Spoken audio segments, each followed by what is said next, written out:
আসসালামু আলাইকুম সবাইকে। রবি টেনিস স্কুলের আজকের লাইভ ক্লাসে সবাইকে স্বাগতম। আমি নিশাত তাসনিম তামান্না। আজকে আমি আপনাদের সাথে আলোচনা করব বায়োলজি ফার্স্ট পেপার নিয়ে। তো বায়োলজি ফার্স্ট পেপারের উপরে একটা খুব গুরুত্বপূর্ণ চ্যাপ্টার, যেটা হচ্ছে চ্যাপ্টার 3, যার নাম হচ্ছে কোষ রসায়ন। তো আমি এখানে লিখে রেখেছি কোষ রসায়ন সম্পর্কে আজকে আমাদের কী কী আলোচনা করা হবে। তো আগে আমি বলে নেই যে আমাদের বায়োলজি ফার্স্ট পেপারে আগে যে চ্যাপ্টারটা আলোচনা করেছিলাম পরিপাক ও শোষণ, সেইখানে কি হয়েছিল, অনেক রিয়াকশন, অনেক বিক্রিয়া হয়েছিল, তাই না? তো কোষ রসায়নের মধ্যে যে রিয়াকশন বা বিক্রিয়া হওয়ার জন্য যে এনজাইমগুলো ব্যবহৃত হয়েছিল, যেমন আমরা দেখেছি হেক্সোজ, গ্লুকোজ, ফ্রুক্টোজ, গ্যালাক্টোজ, এই সবগুলোই কিন্তু এইখানে, মানে ওইগুলো বলতে কি বোঝায় বা ওইগুলো স্ট্রাকচারগুলো কোথা থেকে এসেছে সেই সব নিয়ে আলোচনা করা হয়েছে এই চ্যাপ্টারে। তো যদিও এটার নাম হচ্ছে কোষ রসায়ন, কিন্তু এটা হচ্ছে বায়োলজির একটা চ্যাপ্টার যেখানে রসায়ন নিয়ে আলোচনা করা হচ্ছে। কেন? কারণ কোষের গঠন সম্পর্কে আমাদের আলোচনা করা হয় চ্যাপ্টার 1-এ, আর রসায়ন কেন বলছে এখানে, একটা কোষের ভেতরে যদি কোনো রিয়াকশন না হয় তাহলে কিন্তু পরিপাক আর শোষণ ওই চ্যাপ্টারটা কমপ্লিট হতো না। অর্থাৎ আমাদের মানব দেহের মধ্যে রিয়াকশনগুলো না হলে আমাদের কোনো খাদ্যই পরিপাক হতো না, আমাদের শোষণ কোনোভাবেই সম্ভব হতো না। এই কারণে মূলত কোষের মধ্যে রসায়ন বা রিয়াকশন হওয়া অবশ্যই দরকার। যদিও এই চ্যাপ্টারের নামের মধ্যে কোষ কথা রয়েছে, কোষ সম্পর্কে আমরা এই চ্যাপ্টারে তেমন কিছুই আলোচনা করি না। আমরা শুধুমাত্র আলোচনা করি রসায়নের মধ্যে এই রিয়াকশনগুলো বা এই যে যৌগগুলো রয়েছে এগুলো কিভাবে কাজ করে বা এগুলো স্ট্রাকচার গঠন কোথা থেকে আসে। আর কোষ সম্পর্কে আমাদের চ্যাপ্টার 1-এ, যেটা আমার আসলে অনেক ইচ্ছা ছিল ফার্স্ট ইয়ার স্টুডেন্টদের জন্য আলোচনা করা আজকের ক্লাসে, বাট আমি একটা পোস্ট করেছিলাম যেখানে সবার মতামত ছিল কোষ রসায়নের উপর।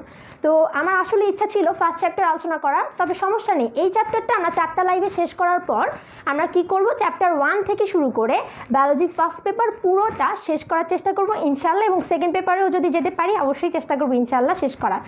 তো আমরা আমাদের টপিক বা আলোচনা করা শুরুর আগে আপনারা যেটা করবেন আমাকে জানিয়ে দিন কমেন্টে আপনারা কে কোথা থেকে লাইভ ক্লাসটি করছেন, এবং আপনারা আমাদের বন্ধুদের কি করবেন, মেনশন করবেন, যাতে করে সবাই খুব তাড়াতাড়ি ক্লাসটিতে জয়েন করতে পারে। আর যে কাজটা করতে ভুলবেন না সেটা হচ্ছে ক্লাসটিকে শেয়ার করে দিবেন।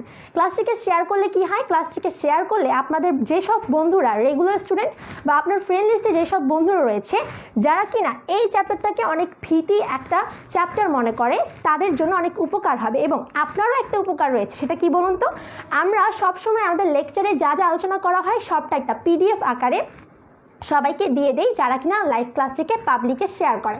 তো আমি দেখে নেই আমাদের সাথে কে কে ক্লাসটিতে জয়েন করেছে। আমি দেখতে পাচ্ছি অনেকেই আমাদের সাথে ক্লাসেতে জয়েন করেছে। আমাদের সাথে রয়েছে রাকিন খান, আশিক সালাম জানাচ্ছি, ওয়ালাইকুম আসসালাম। আমাদের আগের ক্লাসে একটা কুইজ ছিল যেখানে কিনা আশিক ভাইয়া একজন বিজয়ী ছিল। আমার সাথে রয়েছে ইউসুফ, আমার সাথে রয়েছে ইনসু, আমাদের গত ক্লাসটিও করেছে। আপনাকে অসংখ্য ধন্যবাদ আজকে ক্লাসটিতে জয়েন করার জন্য। আফরিন জাহান মিম সালাম জানাচ্ছি, ওয়ালাইকুম আসসালাম। সুমাইয়া খান রয়েছে, জান্নাতুন নাইম আমাদের একজন রেগুলার স্টুডেন্ট, উনি শেয়ার ডান লিখেছেন, আপনাকে অসংখ্য ধন্যবাদ। জান্নাতুন নাইম ভাইয়া যেরকম শেয়ার করার পর শেয়ার ডান লিখেছে, আপনারা শেয়ার ডান লিখে দিন। আমি যদি আপনাদের শেয়ারটা না পাই, আপনাদের শেয়ার ডান লেখাটা পড়ার পর আমি আপনাদেরকে যে কোনো উপায়ে পিডিএফটা সেন্ড করার ট্রাই করব ইনশাআল্লাহ। এখন আমরা দেখতে পাচ্ছি আমাদের সাথে সাজ্জাদুল ইসলাম সাজ্জাদ রয়েছে, শেয়ার ডান লিখছে, আপনাকে অসংখ্য ধন্যবাদ। আমাদের সাথে রয়েছে অ্যালেক্স রয়, আমাদের সাথে রয়েছে তালাত মাহমুদ সাকিব, উনিও কিন্তু আমাদের একজন বিজয়ী, যিনি কিনা গত কুইজে 9 নাকি 8 নাম্বার হয়েছিলেন, আপনাকে অসংখ্য ধন্যবাদ। নাহিদ মির সরকারি বরিশাল কলেজ থেকে ক্লাসটি করছে, বরিশাল থেকে ক্লাসটি করছে, এবং পাবনা থেকে ক্লাসটি করছে সাজ্জাদুল ইসলাম সাজ্জাদ ভাইয়া। ইউসুফ আমাদের সাথে রয়েছে, আমাদের সাথে রয়েছে আল মাসুদ, সালাম জানাচ্ছে, ওয়ালাইকুম আসসালাম। উম্মে হালিমা সালাম জানাচ্ছে, ওয়ালাইকুম আসসালাম। ফাতিম হাসনাত শেয়ার ডান লিখছে, আপনাকে অসংখ্য ধন্যবাদ। আমাদের সাথে রয়েছে এমডি মোজাম্মেল, সে টাঙ্গাইল থেকে ক্লাসটি করছে। আমাদের সাথে কুমিল্লা থেকে উম্মে হালিমা রয়েছে। হ্যাঁ, আপনাকে অসংখ্য ধন্যবাদ সাজ্জাদুল ভাইয়া, আমার লেকচার অনেক ভালো লাগে আপনার কাছে। আমি আশা করব আপনি আপনার বন্ধুদেরকেও আমাদের এই ক্লাসটিতে অংশগ্রহণ করার জন্য মেনশন করে জানিয়ে দিবেন তাদেরকে। আমার সাথে রয়েছে আব্দুস সালাম, গাজীপুর থেকে ক্লাসটি করছে, লাইভ অ্যাডভাইজার ক্লাসটি শেয়ার করেছে, আপনাকে অসংখ্য ধন্যবাদ। আমাদের সাথে রয়েছে আবুল দারোগা, হাই বলছে, হ্যালো। তারপর হচ্ছে এমডি মোশাররফ হোসেন, আমাদের আগে ক্লাস করেছিলেন, আজকে ক্লাসে অংশগ্রহণ করার জন্য আপনাকে অসংখ্য ধন্যবাদ। আমার সাথে রয়েছে ভোরের শিশির, আমাদের সাথে রয়েছে আলামিন সর্দার, সালাম জানাচ্ছে, ওয়ালাইকুম আসসালাম। মারিয়াম বিনতে ইমরান, সালাম জানাচ্ছে, ওয়ালাইকুম আসসালাম। আমাদের সাথে রয়েছে কৌশিক মৃধা। আচ্ছা, আমার সাথে ইতিমধ্যে অনেকেই জয়েন করেছে। হাফসা সাবিহা আপু কিন্তু আগের ক্লাসে কুইজে অংশগ্রহণ করেছে, আপনাকে অসংখ্য ধন্যবাদ। তো আমরা দেরি না করে আমাদের আজকে আলোচনার টপিক কি সেটা একটু বিস্তারিত বলে নিই। তো আপনারা সবাই জানেন, যারা আমার আগের ক্লাসগুলো করেছেন সবাই কিন্তু খুব ভালো করে জানেন আমি কি করি, আমি চ্যাপ্টারটার নাম সম্পর্কে আগে একটু কিছু বলি। তো এই চ্যাপ্টারের মধ্যে আমরা দেখতে পাচ্ছি কোষ সম্পর্কে লেখা। আমি আগেই বলেছি কোষ সম্পর্কে আমরা এখানে কিছুই পড়বো না। আমরা এই চ্যাপ্টারটা কমপ্লিট করার পর কোষ এবং কোষের গঠন যে চ্যাপ্টারটা রয়েছে বায়োলজি ফার্স্ট পেপারের ফার্স্ট চ্যাপ্টার, ওইখানে আমরা কোষ সম্পর্কে বিস্তারিত জানতে পারবো। তার পাশে কি লেখা আছে, লেখা আছে রসায়ন সম্পর্কে। তো তারপরে যদি আপনাদের নোটটা অনেক সুন্দর করতে মন চায় তাহলে আপনারা এটা করতে পারেন, কোষের নিচে লিখে রাখতে পারেন জীবের গঠন এবং কাজের একক হচ্ছে কি কোষ। এটা আপনারা বাচ্চাকাল থেকে পড়ে আসতেছেন, তো এটা সম্পর্কে আমার আর কিছু বলতে হবে না। সো আমি রসায়ন কথাটাই চলে যাই। রসায়ন মানে কি আমরা জানি হচ্ছে রিয়াকশন। একটা রিয়াকশন হওয়ার মাধ্যমে কি তৈরি হয়, একটা যৌগ তৈরি হয় না। তো অনেকগুলো মৌল মিলে কিন্তু একটা যৌগ গঠন করে। তো মৌল যে এই কথাটা অ্যাকচুয়ালি আসে হচ্ছে রাসায়নিক মৌল কথাটা থেকে। তো আমাদের এখানে রাসায়নিক মৌল বলতে কি বোঝায়, আমরা ইংলিশে বলি হচ্ছে এলিমেন্ট। তো আমাদের কোষ রসায়নের মধ্যে অত্যাবশ্যকীয় কিছু রয়েছে, এলিমেন্ট রয়েছে বা রাসায়নিক মৌল রয়েছে। কয়টি রয়েছে? অত্যাবশ্যকীয় মৌল রয়েছে হচ্ছে 92টি। অত্যাবশ্যকীয় মৌল কয়টি? 92টি। আপনারা কি করবেন, আপনারা প্রথমে লিখবেন কোষ রসায়ন, তার নিচে কোষের ডেফিনেশন লিখবেন এবং তারপরেই লিখবেন রসায়ন, আর লিখবেন রসায়ন মানে হচ্ছে রিয়াকশন, আর রিয়াকশনের জন্য দরকার হচ্ছে কি এলিমেন্ট। তো আমাদের কোষ রসায়নে কি রয়েছে, অত্যাবশ্যকীয় 92টি এলিমেন্ট রয়েছে, যার মধ্য থেকে 96% হচ্ছে এই যে অক্সিজেন, কার্বন, হাইড্রোজেন এবং নাইট্রোজেন। 96% অংশ হচ্ছে বা যৌগ হচ্ছে তৈরি হয় কি নিয়ে, এই অক্সিজেন, কার্বন, হাইড্রোজেন এবং নাইট্রোজেন নিয়ে। আর যেগুলো হচ্ছে অবশিষ্ট যে অংশগুলো থাকে 92টি এলিমেন্টের মধ্যে, সেগুলো হচ্ছে calcium, phosphorus, potassium, sulphur, sodium, chlorine, magnesium. তো এগুলো হচ্ছে আমার নোটটাকে একটু খুব সুন্দর করে সাজানোর জন্য আমি এভাবে লিখে রেখেছি, যাতে আপনাদের নোট করতে অনেক ইজি হয়। তো আমরা এলিমেন্ট মানে বুঝলাম যে রাসায়নিক মৌল, অর্থাৎ যে সকল বস্তুকে আমি কি করতে পারবো না আর ভেঙে কোনো নতুন বা ক্ষুদ্র বস্তু খুঁজে পাবো না, সেগুলোই কি, সেগুলো হচ্ছে রাসায়নিক মৌল। এখন এই মৌলগুলো রিয়াকশন করবে বলেছি, তাই না? তো রিয়াকশন করে এরা তৈরি করে হচ্ছে কম্পাউন্ড বা যৌগ, কম্পাউন্ড বা যৌগ। এখন এই যে যৌগ গঠন করবে মৌলগুলো, সেগুলো করার জন্য তাদের কিসের প্রয়োজন হবে, বন্ডিংয়ের প্রয়োজন হবে, তাই না? তো এই বন্ডিংটা হচ্ছে কেমিক্যাল বন্ড নামে পরিচিত, অর্থাৎ রাসায়নিক বন্ধন। এই রাসায়নিক বন্ধনটা হয় আবার কয়েক ধরনের। আমাদের এই চ্যাপ্টারটা যেহেতু রসায়ন নিয়ে, মানে রসায়নের অনেকগুলো এলিমেন্ট নিয়ে তৈরি হচ্ছে, তাই প্রথমে আমাদের এই চ্যাপ্টারে কয়েকটা বন্ডিং সম্পর্কে বলা হয়। তো প্রথমে যে বন্ডিং বলা হয় মানে রাসায়নিক বন্ধন, সেটা হচ্ছে আয়নিক বন্ধন, তারপর হচ্ছে কোভ্যালেন্ট বন্ড, তারপর হচ্ছে হাইড্রোজেন, তারপর হচ্ছে গ্লাইকোসাইডিক বন্ধন। তো এখানে আয়নিক বলতে আমরা কি বুঝি, আমরা যদি এভাবে লিখি, সোডিয়ামের মাথায় যদি একটা প্লাস দিই, আমরা কি বলি, এটা হচ্ছে সোডিয়ামের আয়ন এবং এটা হচ্ছে কি সোডিয়াম আয়ন, তাই না? আমরা যদি ক্লোরিনের মাথায় মাইনাস দিই তাহলে আমরা কি বলি, আমরা বলি এটা হচ্ছে ক্লোরিনের আয়ন, অর্থাৎ -1 বোঝাচ্ছে, এবং এটা হচ্ছে ক্লোরিন আয়ন, তাই না? এখন এরা যদি বিক্রিয়া করে কি তৈরি করে ফেলে আমরা ছোটবেলা থেকে জানি, সেটা হচ্ছে সোডিয়াম ক্লোরাইড। তো সোডিয়াম ক্লোরাইড যখন তৈরি করছে, তার মানে এরা কি করছে, একটা বন্ধন তৈরি করে একটা লবণ তৈরি করে ফেলছে, তাই না? তো এইটা হচ্ছে কি একটা আয়নিক বন্ধনের মাধ্যমে কিন্তু এটা হয়ে যাচ্ছে, অর্থাৎ আয়ন আয়ন প্লাস মাইনাসের মধ্যে একটা আকর্ষণের কারণে যে বন্ধনটা হয় সেটাকে বলি হচ্ছে আমরা আয়নিক বন্ধন, সেটাকে আমরা কি বলি, আয়নিক বন্ধন। তারপরে হচ্ছে আমরা যে বন্ডের কথা বললাম সেটা হচ্ছে কি কোভ্যালেন্ট বন্ড। কোভ্যালেন্ট বন্ডটা কীভাবে হয়, কোভ্যালেন্ট বন্ডটা হয় হচ্ছে অসম ভাগাভাগির মাধ্যমে, অর্থাৎ সমান মানে তাদের যে ইলেকট্রনটা রয়েছে সেই ইলেকট্রনটাকে কিন্তু সমানভাবে তারা ভাগাভাগি করে না, তারা অসমভাবে ভাগাভাগি করে, এটাকে বলি হচ্ছে আমরা কোভ্যালেন্ট বন্ড। এখন হাইড্রোজেন বন্ডটা কি, হাইড্রোজেন বন্ডটা হচ্ছে এরকম যে একটা মৌলের উপরে যদি আমরা এরকম চিহ্ন দিয়ে রাখি, আমরা যদি এরকম চিহ্ন দিই এটাকে আমরা কি বলি, আংশিক ধনাত্মক, আর যদি আমরা এরকম চিহ্ন দিই তাহলে সেটাকে বলবো আমরা আংশিক ঋণাত্মক। তাহলে এখন আংশিক ধনাত্মক কোনো মৌল আংশিক ঋণাত্মক কোনো মৌলের সাথে বিক্রিয়া করে যে বন্ধন তৈরি করে সেটাকে আমরা বলি হচ্ছে হাইড্রোজেন বন্ধন। আমি আবার বলছি, আংশিক ধনাত্মক কোনো মৌলের সাথে আংশিক ঋণাত্মক কোনো মৌলের বিক্রিয়াকে আমরা বলি হচ্ছে বা বন্ধনকে আমরা বলি হচ্ছে হাইড্রোজেন বন্ধন। তারপরে এখানে আরেকটা কথা বলে রাখি, সেটা হচ্ছে কোভ্যালেন্ট বন্ড, যেটা অসম ভাগাভাগির মাধ্যমে যে বন্ধনটা তৈরি হয় সেই ধরনের বন্ধনের মধ্যে একটা বন্ধন রয়েছে, সেটা হচ্ছে পেপটাইড বন্ড। এই পেপটাইড বন্ডটা কিভাবে তৈরি হয়? এটা হয় হচ্ছে অ্যামিনো অ্যাসিড এবং অ্যামিনো অ্যাসিডের মধ্যে বিক্রিয়া করলে অ্যামিনো অ্যাসিড এবং অ্যামিনো অ্যাসিড যে বন্ধন তৈরি করে বা যে বন্ড তৈরি করে সেটাকে বলা হয় পেপটাইড বন্ড বা পেপটাইড বন্ধন। এরপর হচ্ছে গ্লাইকোসাইডিক। তো এটা হচ্ছে কি, এটা হচ্ছে মনোস্যাকারাইড সম্পর্কে আমরা যখন জানবো, ওই সব এখন আমরা আলোচনা করিনি, তখন আমরা গ্লাইকোসাইডিকটা বুঝবো। তবে নোটের মধ্যে আমরা এখন পর্যন্ত যেটা করব সেটা হচ্ছে আমরা এই দুটো লাইন লেখার পর লিখব কম্পাউন্ড সম্পর্কে। কিভাবে লিখব? মৌল, অনেকগুলো মৌল গঠন করবে একটা কম্পাউন্ড বা একটা যৌগ, এবং সেই কম্পাউন্ডগুলো তৈরি হওয়ার জন্য দরকার হচ্ছে রাসায়নিক বন্ধন বা কি দরকার? কেমিক্যাল বন্ডিংয়ের প্রয়োজন, কেমিক্যাল বন্ড।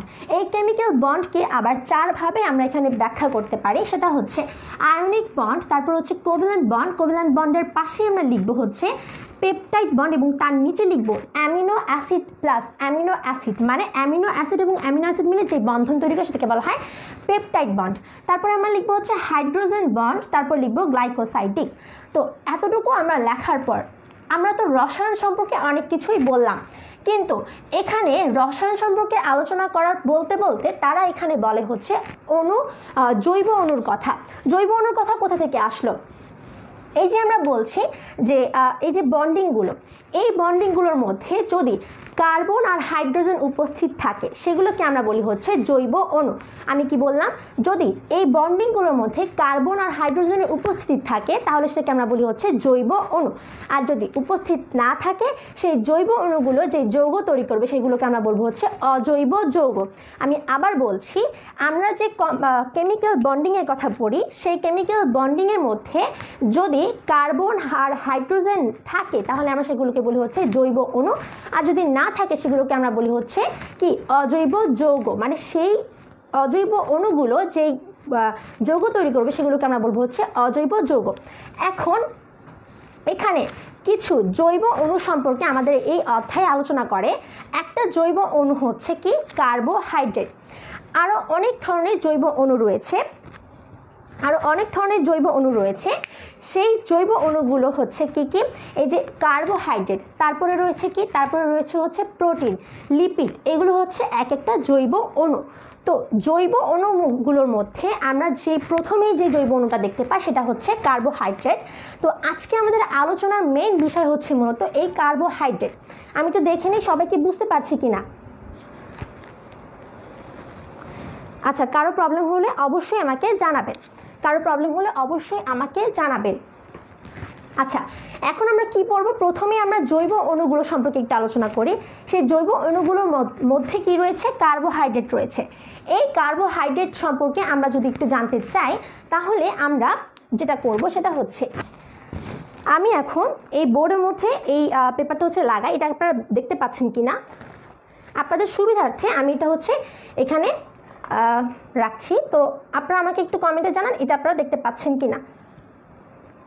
না দেখতে পারলে অবশ্যই আমাকে জানাবেন, দরকার পড়লে আমি এটা বোর্ডে লিখে দিব। এটা আপনারা দেখতে পাচ্ছেন কিনা? এটা কি দেখা যায়?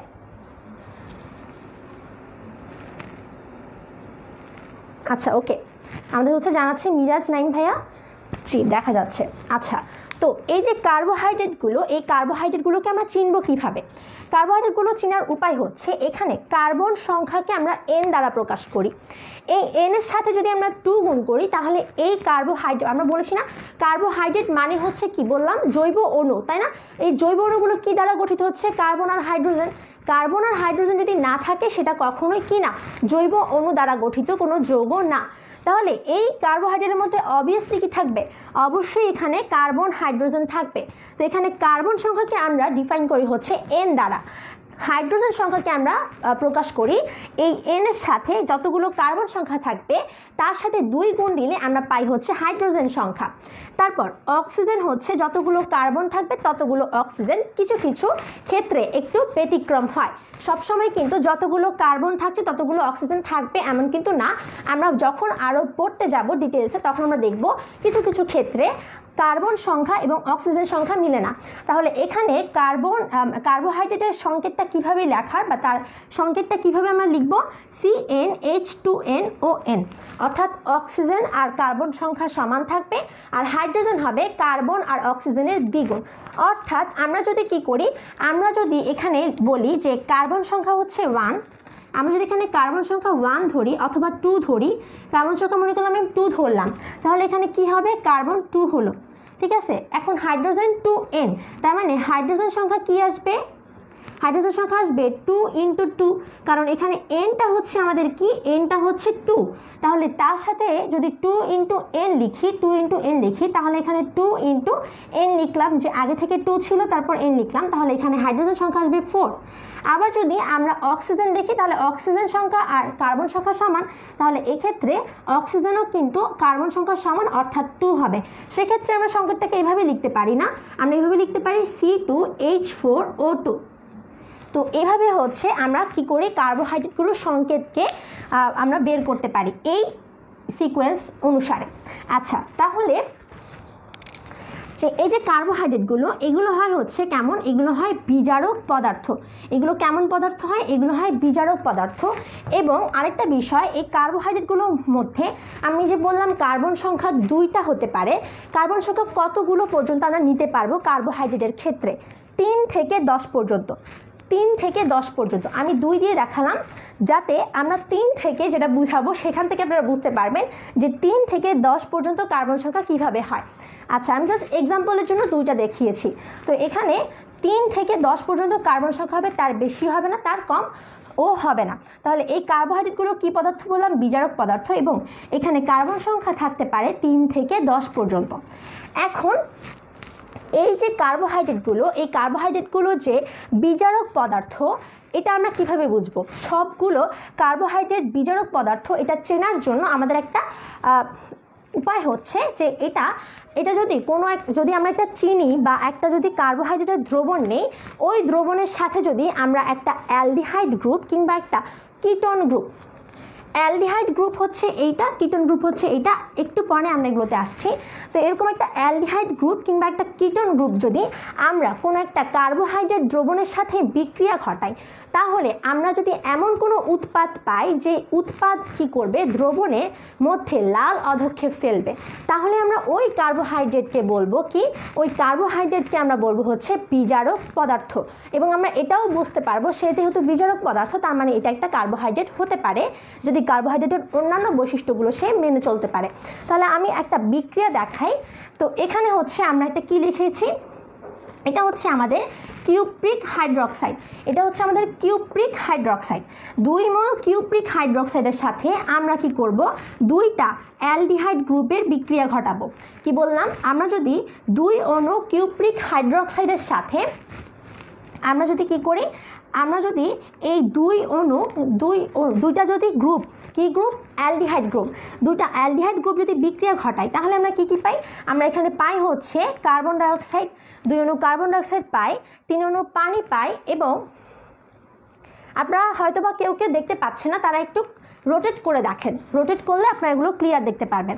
আচ্ছা, তাহলে এই বিক্রিয়াটার মধ্যে কি কি হচ্ছে, এখানে কিউপ্রিক হাইড্রোক্সাইড এবং কি হচ্ছে, এবং 2 অণু বা 2টা অ্যালডিহাইড গ্রুপ যদি বিক্রিয়া করে, তাহলে এখানে উৎপন্ন হবে 2 অণু কার্বন ডাইঅক্সাইড, 3 অণু পানি, এবং পাশাপাশি উৎপন্ন হবে 1 অণু কিউপ্রাস অক্সাইড। কি বললাম, 1 অণু কিউপ্রাস অক্সাইড। তো এই কিউপ্রাস অক্সাইড কি করে, এটা দ্রবণের মধ্যে লাল অধক্ষেপ ফেলে। তো এইটা দেখে আমরা বুঝতে পারি যে এখানে যেহেতু এটা লাল অধক্ষেপ ফেলছে, তার মানে এইটা কি বৈশিষ্ট্য পালন করছে, এই বিজারক পদার্থের বৈশিষ্ট্য পালন করছে। তো এভাবে আমরা মূলত বিজারক পদার্থ যে এটা, সেটা আমরা কি করতে পারি, সেটা আমরা নির্ণয় করতে পারি যেটা একটা বিজারক পদার্থ। তাহলে আমরা বিজারক পদার্থ কিভাবে চিনব, আমরা একটা কি করব, ওই যৌগটাকে আমরা কি করব, যেই যৌগটা আমরা হচ্ছে নির্ণয় করব বা এটাকে আমরা পর্যবেক্ষণ করতে চাচ্ছি ওটা একটা বিজারক পদার্থ কিনা, সেটার জন্য আমরা কি করব, সেই যৌগটাকে আমরা কি করব, 2টা অ্যালডিহাইড গ্রুপ, আচ্ছা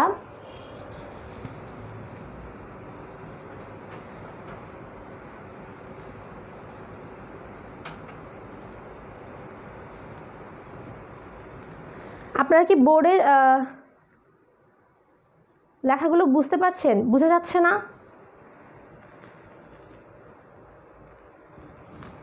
আপনারা কি বোর্ডের লেখাগুলো কি বুঝতে পারছেন কি না? আচ্ছা, আমি বোর্ডের মধ্যে রিয়াকশনটা লিখে দেই। ওকে, বোর্ডের মধ্যে আমি রিয়াকশনটা লিখে দিই। এই যে এখানে হচ্ছে 2 অণু কিউব প্লাস 2 অণু কিউপ্রিক হাইড্রোক্সাইড। কিউপ্রিক হাইড্রোক্সাইড কিসের সাথে বিক্রিয়া করবে? বিক্রিয়া করবে হচ্ছে 2টা অ্যালডিহাইড গ্রুপের সাথে। 2টা অ্যালডিহাইড গ্রুপের সাথে এরা বিক্রিয়া করবে। বিক্রিয়া করার পর এখান থেকে উৎপন্ন করবে হচ্ছে 2 অণু কার্বন ডাইঅক্সাইড প্লাস 3 অণু পানি উৎপন্ন করবে, প্লাস 3 অণু পানি উৎপন্ন করবে, এবং পাশাপাশি উৎপন্ন করবে হচ্ছে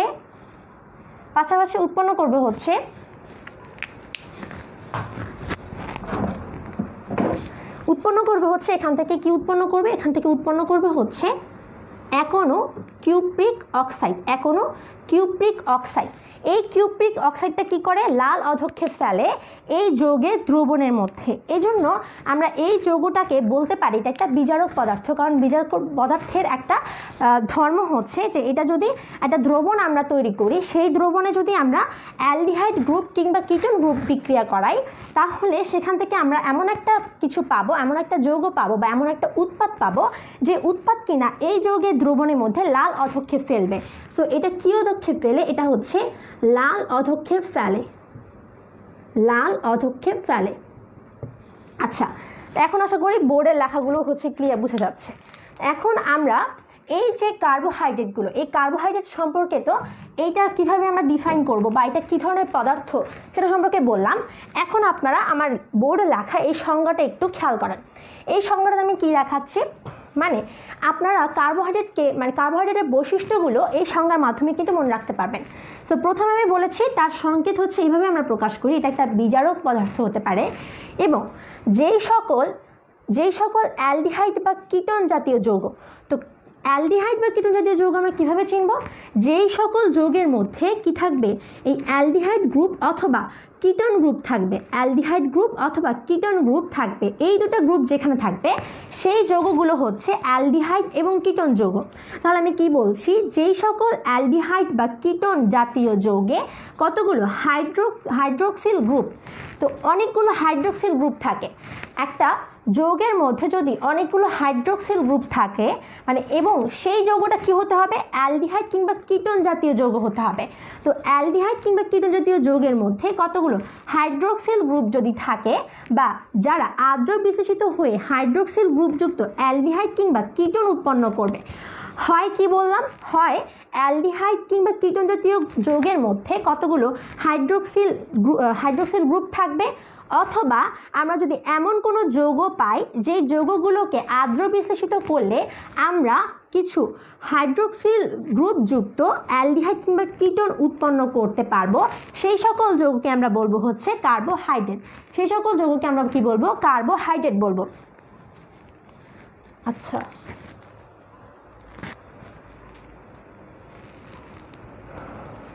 আপনারা একটু ক্লাসে মনোযোগ দিন। আমি একটু বলি কি, মানে আমরা কমেন্টের দিকে খেয়াল না করে আমি যখন প্রশ্ন করব আপনারা তখন অ্যান্সার করবেন।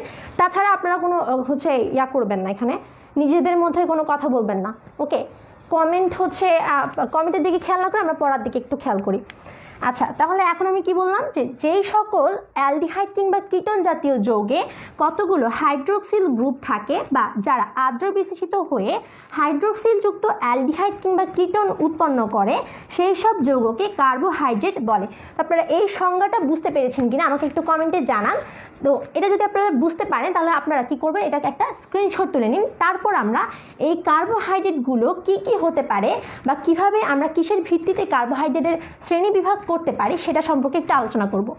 আপনারা আমাকে একটু কমেন্টে জানান যে আপনারা সবাই এটা বুঝতে পেরেছেন কিনা।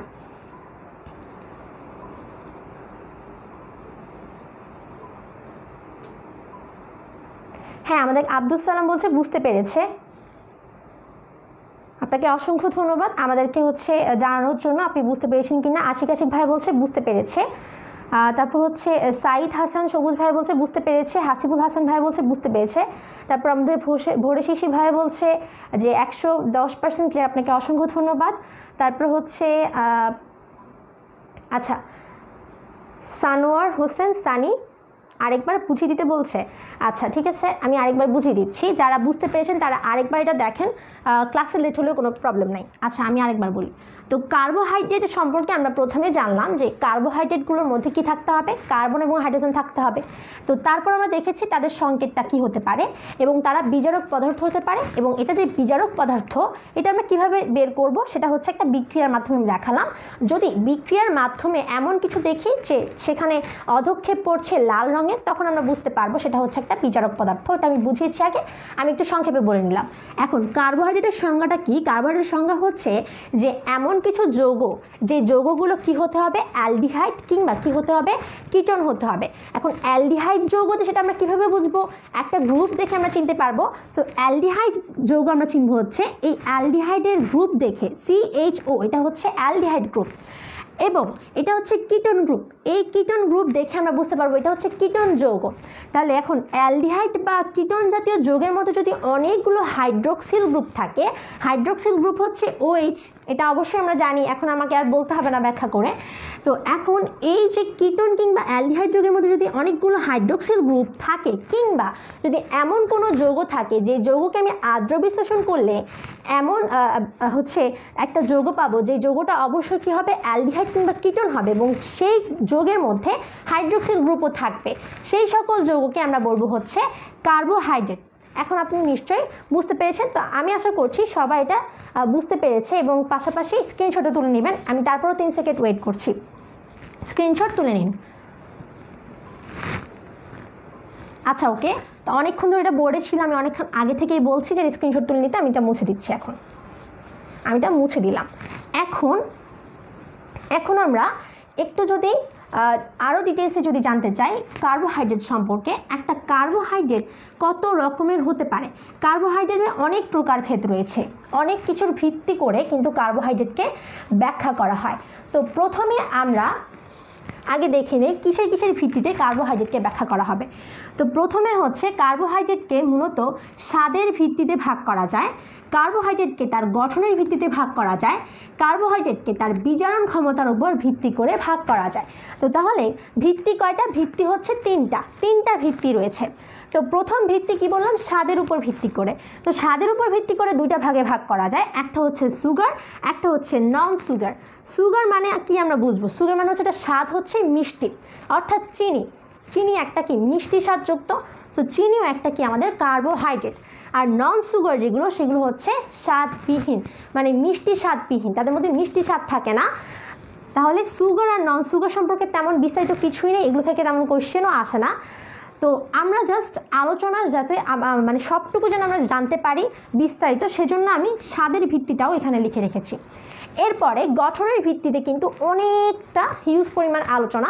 তো পুরো চ্যাপ্টারটাই মূলত এই গঠনের ভিত্তিতে কিভাবে কার্বোহাইড্রেটকে প্রকারভেদগুলো ভাগ করা হয়েছে সেটা নিয়ে, এবং এগুলো কি কি এগুলোই আজকে আমরা হচ্ছে জানার চেষ্টা করবো ইনশাআল্লাহ। তো গঠনের ভিত্তিতে কার্বোহাইড্রেটকে ভাগ করা যায় হচ্ছে 4 ভাগে। তো আমি এখানে লিখে রেখেছি মনো, ডাই, অলিগো, পলি। এদের শেষে প্রত্যেকটা নামের শেষে কি থাকবে, প্রত্যেকটা নামের শেষে এই স্যাকারাইড শব্দটা থাকবে। প্রত্যেকটা নামের শেষে কি থাকবে, স্যাকারাইড।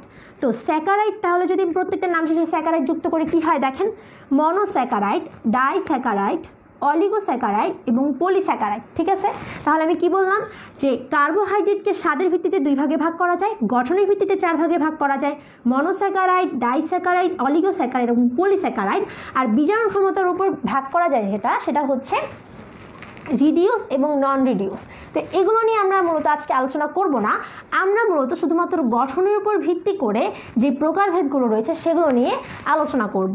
তো আমরা দেখলাম কি কার্বোহাইড্রেটের মধ্যে প্রথম যে প্রকারভেদ সেটা হচ্ছে মনোস্যাকারাইড। মনো মানে হচ্ছে কি, মনো মানে হচ্ছে এক, মনো মানে হচ্ছে কি এক, এবং ডাই মানে হচ্ছে কি 2। তো যাই হোক, আজকে আমাদের আলোচনা মেইনলি হচ্ছে এই মনোস্যাকারাইড নিয়ে। তো আমি প্রথমে এখানে লিখে রাখি হচ্ছে কি, এখানে আমি লিখি, আমি আশা করছি এগুলো আপনাদের লেখা শেষ। এই যে অত্যাবশ্যকীয় 92টি এলিমেন্ট, এগুলো আমি মুছে দিচ্ছি। এখন এগুলো আমি মুছে দিচ্ছি। এই চ্যাপ্টারের উপরে মূলত আমাদের কয়টা লাইভ হবে, আমাদের লাইভ হবে হচ্ছে মূলত 4টা, মানে ম্যাক্সিমাম হচ্ছে 4টা নয়তো 3টার মধ্যে আমরা এটা শেষ করে দিব ইনশাআল্লাহ। আচ্ছা, তাহলে প্রথম লাইভে হচ্ছে আমরা আজকে মনোস্যাকারাইড নিয়ে আলোচনাটা শেষ করব। তো মনোস্যাকারাইড হচ্ছে কার্বোহাইড্রেটের মধ্যে সবচাইতে প্রথম যে প্রকারভেদ সেটা হচ্ছে মনোস্যাকারাইড, ঠিক আছে, মনোস্যাকারাইড। তো এই মনোস্যাকারাইড এর মধ্যে প্রথমে আমরা এটাকে কিভাবে প্রকাশ করব বা এটা সম্পর্কে একটু জানি, ঠিক আছে। তো মনোস্যাকারাইড আবার কয় প্রকার? মনোস্যাকারাইড হচ্ছে, আমি বলেছি যে এই কার্বোহাইড্রেটগুলো কয় কার্বন বিশিষ্ট হতে পারে? 3 থেকে 10 পর্যন্ত। তো আমাদের বইয়ের মধ্যে মূলত 7টা কার্বন নিয়ে কিভাবে মনোস্যাকারাইড গঠিত হয় সেটা সম্পর্কে বলা হয়েছে।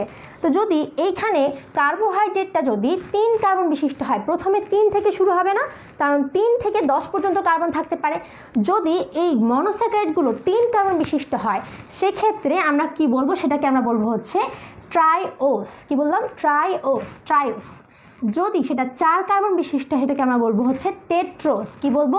টেট্রোস। যদি সেটা 5 কার্বন বিশিষ্ট সেটাকে আমরা বলবো পেন্টোস। যদি সেটা 6 কার্বন বিশিষ্ট হবে তাহলে আমরা বলবো হেক্সোস। আর যদি সেটা 7 কার্বন বিশিষ্ট সেটাকে আমরা বলবো হেপ্টোস। তাহলে যদি 3 কার্বন বিশিষ্ট হয় তাহলে আমরা কি বলবো? ট্রাইওস। তো প্রত্যেকটা নামের শেষে কি থাকবে? প্রত্যেকটা নামের শেষে থাকবে হচ্ছে ওজ শব্দটা থাকবে, ঠিক আছে, প্রত্যেকটা নামের শেষে ওজ শব্দটা থাকবে। তাহলে এই যে আমি এখানে লিখে রেখেছি প্রত্যেকটা নামের শেষে কি থাকবে? ওজ কথাটা থাকবে। এবং আমরা যদি মিলিয়ে পড়ি ট্রাইওস, টেট্রোস, পেন্টোস, হেক্সোস এবং হেপ্টোস। আচ্ছা, তো এখন আমরা যদি প্রথমে 3 কার্বন বিশিষ্ট দেখি, 3 কার্বন বিশিষ্ট যে যৌগটা হতে পারে সেটা হচ্ছে C3H6O3। তো আমাদের এই চ্যাপ্টারে মূলত এইগুলো প্রবলেম না, আমাদের প্রবলেম হচ্ছে যে স্ট্রাকচারগুলো মনে রাখা। একদম ইজিলি আমরা আজকে এই ক্লাসের মাধ্যমে যে স্ট্রাকচারগুলো মনে রাখার চেষ্টা করব। তো এখানে মূলত স্ট্রাকচার হয় 2 ধরনের, সেগুলো হচ্ছে একটা হচ্ছে চেইন স্ট্রাকচার, একটা হচ্ছে রিং স্ট্রাকচার। একটা হচ্ছে চেইন স্ট্রাকচার, একটা হচ্ছে রিং স্ট্রাকচার। তো আমাদের ট্রাইওস এবং টেট্রোসের মধ্যে কোনো রিং স্ট্রাকচার দেখাতে হয় না। এবং 5 নাম্বার কার্বন যেটা, মানে 5টা কার্বন বিশিষ্ট যে যৌগটা থাকে বা যে মনোস্যাকারাইড থাকে সেটাকে আমরা বলি পেন্টোস। ওই পেন্টোসের ক্ষেত্রে কিন্তু আবার রিং স্ট্রাকচার থাকতে হয়। এখন আমরা যদি একটা ট্রাইওসকে আঁকতে চাই, এখানে 3 কার্বন আছে, ফার্স্টে আমরা কি করব? 3টা কার্বন এভাবে দিয়ে নিব, ঠিক আছে। এখানে এইগুলাই আছে, আর কিচ্ছু নেই, ঠিক আছে, এইগুলো নিয়েই আলোচনা করা হয়। তো এখন আমরা যদি একটু দেখি এই যে 3টা কার্বন, এই 3টা কার্বনের মধ্যে কি থাকতে হবে? অবশ্যই হাইড্রোজেন থাকতে হবে, অনেকগুলো হাইড্রোক্সিল মূলক থাকতে হবে, এবং কি থাকতে হবে? অবশ্যই ওই যৌগটা কি হতে হবে? অ্যালডিহাইড অথবা কিটোন। আমরা কিন্তু সংজ্ঞার মধ্যে থেকে এটা পড়ে এসেছি, তাই না? তাহলে এই যে 3 কার্বন বিশিষ্ট এটাকে হয় কি হতে হবে? অ্যালডিহাইড হতে হবে অথবা এটাকে কিটোন হতে হবে। আর কি থাকতে হবে? এখানে হাইড্রোক্সিল মূলক থাকতে হবে অনেকগুলো, আর হাইড্রোজেন থাকতে হবে, ঠিক আছে। তাহলে কিন্তু এটা একটা কার্বোহাইড্রেট হতে পারবে, এবং তাহলেই এটা কি হতে পারবে? মনোস্যাকারাইড হতে পারবে, ঠিক আছে। তাহলে আমরা প্রথমে কি করব? এটা অ্যালডিহাইড হবে নাকি কিটোন হবে সেটা আমরা আগে একটু নির্বাচন করি। তো আমি প্রথমে একটা কি আঁকবো? একটা অ্যালডিহাইড আঁকবো। সো অ্যালডিহাইডকে আমরা লিখি কি দিয়ে? এভাবে লিখি না, CHO, এই গ্রুপটা থাকবে। তো এইখানে আমরা কি জানি? কার্বনের 4টা হাত। এখানে কি 4টা হাত ফিল আপ হয়েছে? হ্যাঁ, অবশ্যই হয়েছে। কিভাবে হয়েছে? আমরা যদি এটাকে একটু ভেঙে লিখি তাহলে আমরা এটা ক্লিয়ারলি বুঝতে পারবো। সেটা হচ্ছে যে এই যে অক্সিজেনের কয়টা হাত? 2টা হাত। তো সে কার্বনের 2টা হাত দিয়ে অক্সিজেনকে ধরলো বন্ডিংয়ের মাধ্যমে। তাহলে এইখানে তার আরেকটা হাত আছে, 3টা হাত হলো, আর আরেকটা হাত দিয়ে সে করবে, আরেকটা হাত দিয়ে সে হাইড্রোজেনকে ধরবে। তাহলে আমরা লক্ষ্য করি এইখানে যে একটা গ্রুপ তৈরি হলো, এটাই অ্যাকচুয়ালি কি? এটাই কিন্তু আসলে আমাদের CHO, এটাই আসলে আমাদের CHO। লক্ষ্য করি এটাই কিন্তু CHO, এই যে CHO।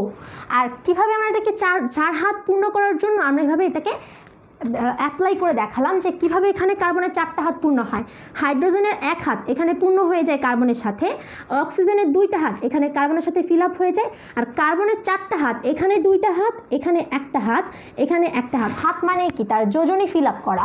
সো তাহলে আমরা প্রথমে কি করলাম? এটা যে একটা অ্যালডিহাইড যৌগ সেটা প্রমাণ করার জন্য এখানে একটা অ্যালডিহাইড গ্রুপ লিখে ফেললাম। ওকে, এখন অ্যালডিহাইড গ্রুপ যেহেতু দিয়ে দিয়েছি, এবার আমাদের বলেছে যে অনেকগুলো হাইড্রোক্সিন মূলক দিতে হবে, ঠিক আছে। আমরা অনেকগুলো হাইড্রোক্সিন মূলক দিলাম। এখন দেখি এই দুটো কার্বনের হাত ফিল আপ হয় কিনা। যদি হাত ফিল আপ না হয় তাহলে সেই হাতগুলোতে আমরা কাকে বসিয়ে দিব? অবশ্যই কাকে বসাবো? হাইড্রোজেনকে বসাবো। কারণ আমরা বলেছি যে কার্বন আর হাইড্রোজেন যদি নাই থাকে তাহলে সেটা কার্বোহাইড্রেট না। তাহলে এখানে হাইড্রোক্সিল মূলক বসানোর পরে যদি হাত ফিল আপ না হয়, কার্বনের 4টা হাত বা 4টা যোজনী ফিল আপ না হয়, তাহলে আমরা বাকি হাতগুলোর মধ্যে কি করব? বাকি হাতগুলোর মধ্যে আমরা হাইড্রোজেনকে বসিয়ে দিব। ঠিক আছে, এখন লক্ষ্য করি এখানে তো একটা হাইড্রোজেন দেওয়াতে 4টা হাত ফিল আপ হয়েছে। এই একটা হাত, এই একটা হাত, এই একটা হাত, এই একটা হাত, মোট 4টা হাত। কিন্তু এর কি 4টা হাত ফিল আপ হয় না? কিন্তু এখানে একটা হাত ফিল আপ হলো, এখানে একটা হাত ফিল আপ হলো, এখানে একটা হাত, কিন্তু তার তো 4টা হাত। এই জন্য আমরা এখানে হাইড্রোজেন 2টা বসাবো। অথবা এটাকে এভাবে না লিখলেও আমরা এভাবে লিখতে পারি, এই একটা হাত, এই একটা হাত, এখানে একটা হাইড্রোজেনকে ধরে, এখানে একটা হাইড্রোজেনকে ধরে। তাহলে এটা হচ্ছে 3 কার্বন বিশিষ্ট একটা কি, এটা হচ্ছে 3 কার্বন বিশিষ্ট একটা ট্রায়োস। তো এটাকে আমরা বলতে পারি 1 নাম্বার কার্বন, এটা হচ্ছে আমাদের 2 নাম্বার, এটা হচ্ছে আমাদের 3 নাম্বার। ঠিক আছে, তাহলে ট্রায়োসটা আপনারা বুঝতে পেরেছেন কিনা আমাকে কমেন্টে আপনারা এটা জানান। আচ্ছা, এখন ট্রায়োস কিন্তু আমাদের লেখা শেষ। ট্রায়োস কী ছিল আমি আরেকবার বলি, 3 কার্বন বিশিষ্ট হবে। এখন সেটা অ্যালডিহাইড হবে না কিটোন হবে? আচ্ছা, আমরা তো অ্যালডিহাইড দেখলাম, কিটোন যদি হয় তাহলে কিভাবে হবে? কিটোন যদি হয়, আচ্ছা এটা বোঝার পর যদি আপনাদের ইচ্ছা থাকে কিটোন শেখার, তাহলে আমি এটা শিখাবো। দেখি কয়জনের ইচ্ছা আছে কিটোন কিভাবে লিখে।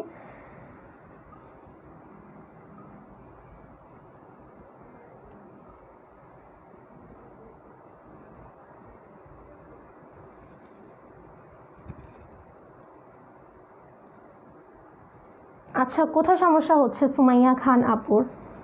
আচ্ছা, সানোয়ার হোসেন সানি ভাই বলছে বুঝতে পেরেছে। আশিক ভাই বলছে বুঝতে পেরেছে। এমডি সাজ্জাদুল ইসলাম সাজ্জাদ ভাই বলছে বুঝতে পেরেছে। আচ্ছা, সাইদ হাসান সবুজ ভাই বলছে শিখাতে।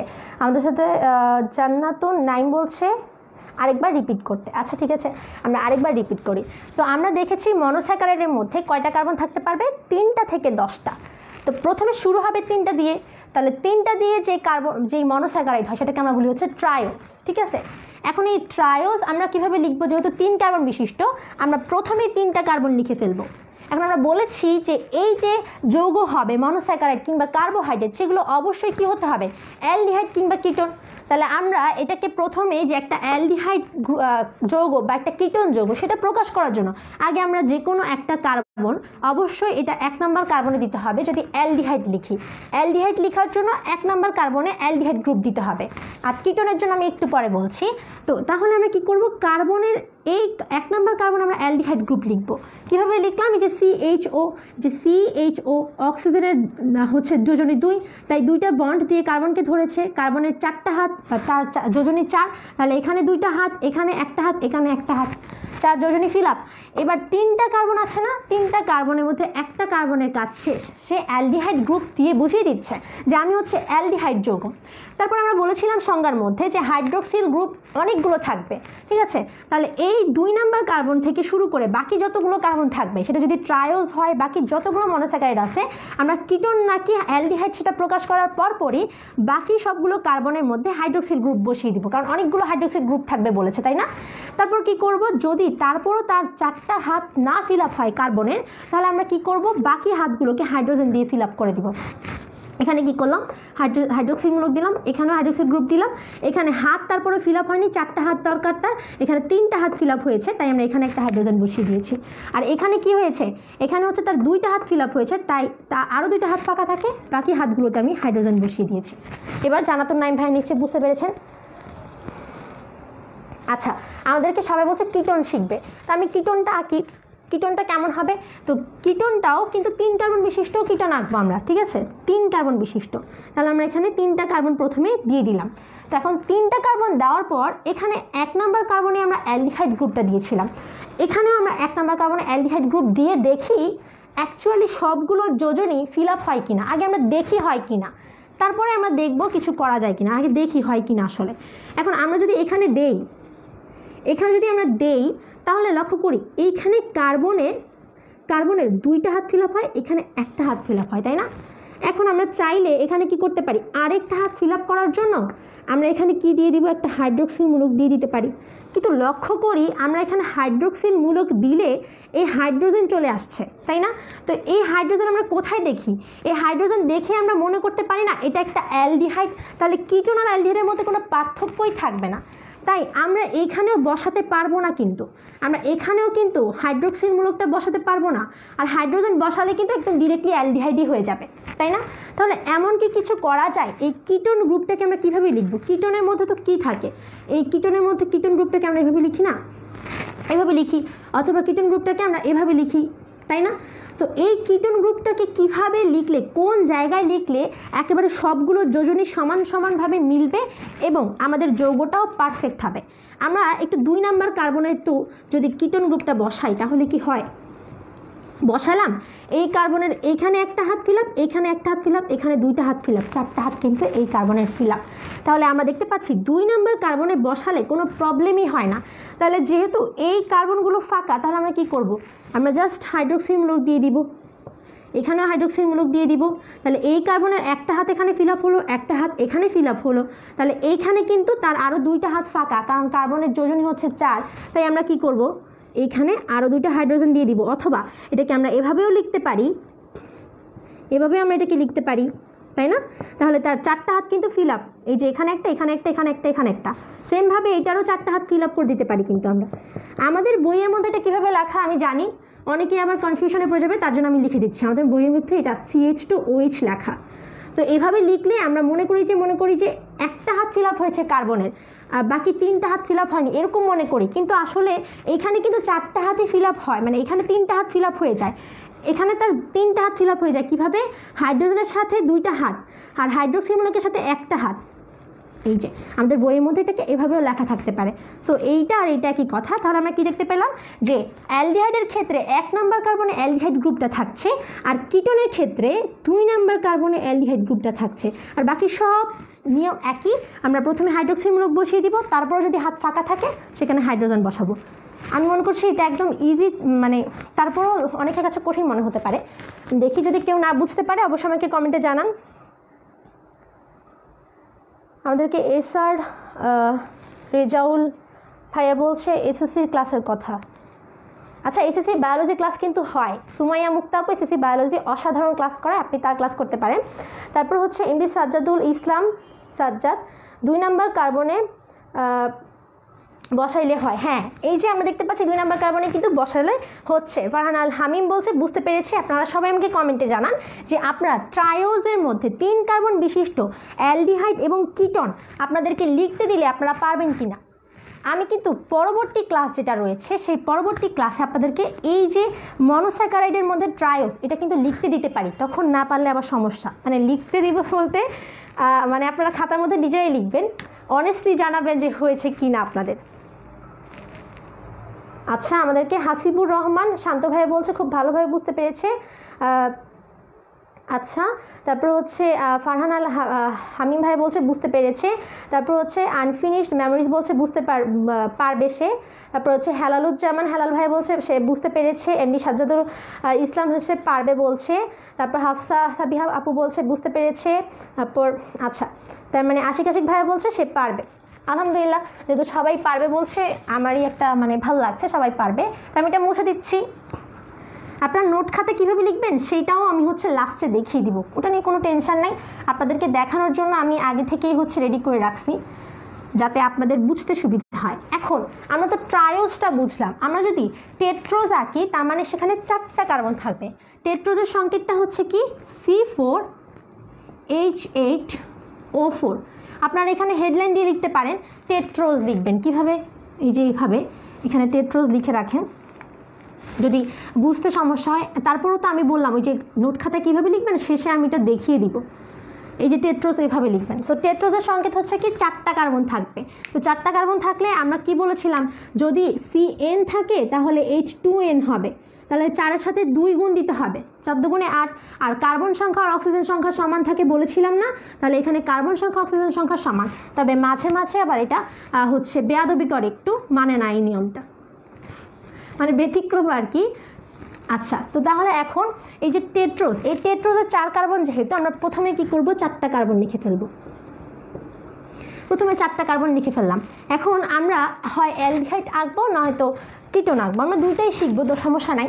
তো আমি প্রথমে কি করব, প্রথমে আমরা অ্যালডিহাইড আঁকি। অ্যালডিহাইড আঁকতে হলে কী করতে হয়, 1 নাম্বার কার্বনে হচ্ছে অ্যালডিহাইড গ্রুপ দিয়ে দিতে হয়। তো আমরা জানি না যে এই যে ডাবল বন্ড থাকে আর এখানে 1 বন্ড মানে হচ্ছে CHO, মানে হচ্ছে এখানে অক্সিজেনের 2টা হাত ফিল আপ করলো আর হাইড্রোজেনে একটা হাত ফিল আপ হলো। কার্বনের 4টা হাত, এখানে 2টা হাত, এখানে একটা হাত, এখানে একটা হাত, 4টা হাত ফিল আপ।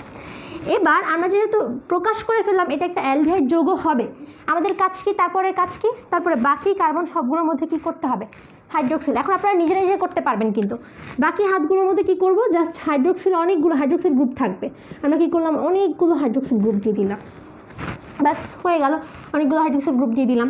এবার আমরা কী করবো, বাকি আছে প্রত্যেকটা দেখবো যে প্রত্যেকটা কার্বনের 4 হাত ফিল আপ হয়েছে কিনা। এখানে এটা তো 4 হাত ফিল আপ হয়েই গেছে, এখানে একটা হাত, এখানে একটা হাত, এখানে একটা হাত, আরও একটা হাত ফাঁকা না, তাহলে কি করব, হাইড্রোজেন বসিয়ে দেবো। এরও একটা হাত ফাঁকা, এরও একটা হাত ফাঁকা, এখানে কিন্তু 2টা হাত ফাঁকা, ঠিক আছে, এর কিন্তু 2টা হাত ফাঁকা, ঠিক আছে।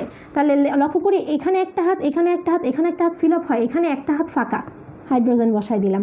কার্বনের কয়টা হাত এখানে ফিল আপ হচ্ছে, এখানে একটা হাত, এখানে একটা হাত, এই 2টা হাত ফাঁকা, 4টা হাত না তার, মানে 4টা যোজনী না তার, তাহলে এখানেও হাইড্রোজেন, এখানেও হাইড্রোজেন। বুঝতে পারছি আমরা? তাহলে কি হচ্ছে এখানে, জাস্ট সিম্পলি আমরা যদি আমরা এই সংকেতের সাথে এগুলো মিলাতে যাই তাহলেও কিন্তু মিলবে। এখানে হাইড্রোজেন কয়টা, 8টা, এখানেও হাইড্রোজেন কয়টা হবে, 8টাই হবে, যে 1 2 3 4 5 6 7 8। আমরা অক্সিজেন মিলাই, অক্সিজেন মিলালেও কিন্তু হয়ে যাবে 1 2 3 4। কার্বন মিলাই 1 2 3 4। আর লেখার সিস্টেমটা কি, প্রথমেই আমরা এটা অ্যালডিহাইড লিখবো নাকি কিটোন লিখবো সেটা আমরা আগে যাচাই করে নিব। যদি অ্যালডিহাইড লিখি তাহলে কি করবো, অ্যালডিহাইড গ্রুপটাকে এভাবে লিখে ফেলবো, অথবা এভাবে লিখবো, সমস্যা নেই, একই জিনিস। তারপরও আমরা ভুল করে ফেলতে পারি, তাই এভাবে লিখবো অলওয়েজ।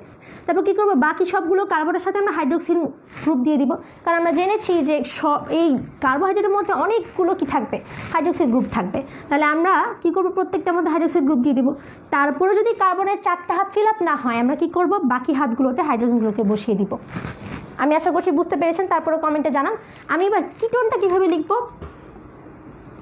কিটোনটা কীভাবে লিখব, কিটোন। সো আমরা বলেছি না যে কিটোনের 2 নাম্বার কার্বনে থাকে, সো 2 নাম্বার কার্বনে আমরা কিটোন গ্রুপটা দিয়ে দিলাম। 2 নাম্বার কার্বনে কিটোন গ্রুপ দেওয়া শেষ। তাহলে এটা হচ্ছে আমাদের কি, এটা হচ্ছে আমাদের কিটোন গ্রুপ। আচ্ছা, বাকি হাতগুলোতে কি করতে হবে, হাইড্রোক্সিল মূলক বসাতে হবে। হাত কি সবগুলো ফিল আপ হয়েছে, এখানে 2টা হাত ফিল আপ হয়, এখানে কি আরও 2টা হাত ফাঁকা না তার, তাহলে আরও 2টা হাত ফাঁকা হলে আমরা কি করব, 2টা হাত পূরণ করার জন্য এখানে 2 হাতে 2টা হাইড্রোজেন ধরায় দিব। আর এর কিন্তু 4টা হাত ফিল আপ হয়ে গেছে, এখানে 2টা হাত, এখানে একটা হাত, এখানে একটা হাত, হয়ে গেছে ফিল আপ। আপনারা বুঝতে পারছেন? আশিক ভাই বলছে এখন একদম ক্লিয়ার আপু। এখন এটা আপনারা নিজে নিজে করেন তো দেখি, যারা যারা পারবেন আমাকে বলবেন যে আমি পারছি, ঠিক আছে। আমি বলতে বলতে আমাকে হচ্ছে আপনারাও হচ্ছে করতে থাকেন। তাহলে দেখেন, এখানে 2টা হাত ফিল আপ হয়, এখানে একটা হাত, এখানে একটা হাত, কয়টা হাত পূর্ণ হয়ে গেল, 4টা হাত। এর কি 4টা হাত হলো, এখানে একটা হাত ফিল আপ হয়েছে, এখানে একটা হাত ফিল আপ হয়েছে, এখানে একটা, আরও একটা হাত বাকি, তাহলে হাইড্রোজেন বসাই দিলাম। এখানে কয়টা হাত ফিল আপ হয়, এই একটা, এই একটা, আরও 2টা হাত ফাঁকা, ধরায় দেন 2টা হাইড্রোজেন, হয়ে গেল। তাহলে আমরা কিভাবে 4 কার্বন বিশিষ্ট অ্যালডিহাইড লিখবো সেটাও দেখলাম। এই যে অ্যালডিহাইড গ্রুপ দেখে বুঝলাম যেটা হচ্ছে একটা অ্যালডিহাইড যৌগ, এবং ওই অ্যালডিহাইড যৌগটার মধ্যে কি আছে, অনেকগুলো হাইড্রোক্সিল মূলক আছে না। আর আমরা জানি যদি কার্বন আর হাইড্রোজেন না থাকে তাহলে সেটা কার্বোহাইড্রেটই না, কার্বন আর হাইড্রোজেন থাকবেই, তো কার্বন আর হাইড্রোজেনও আছে।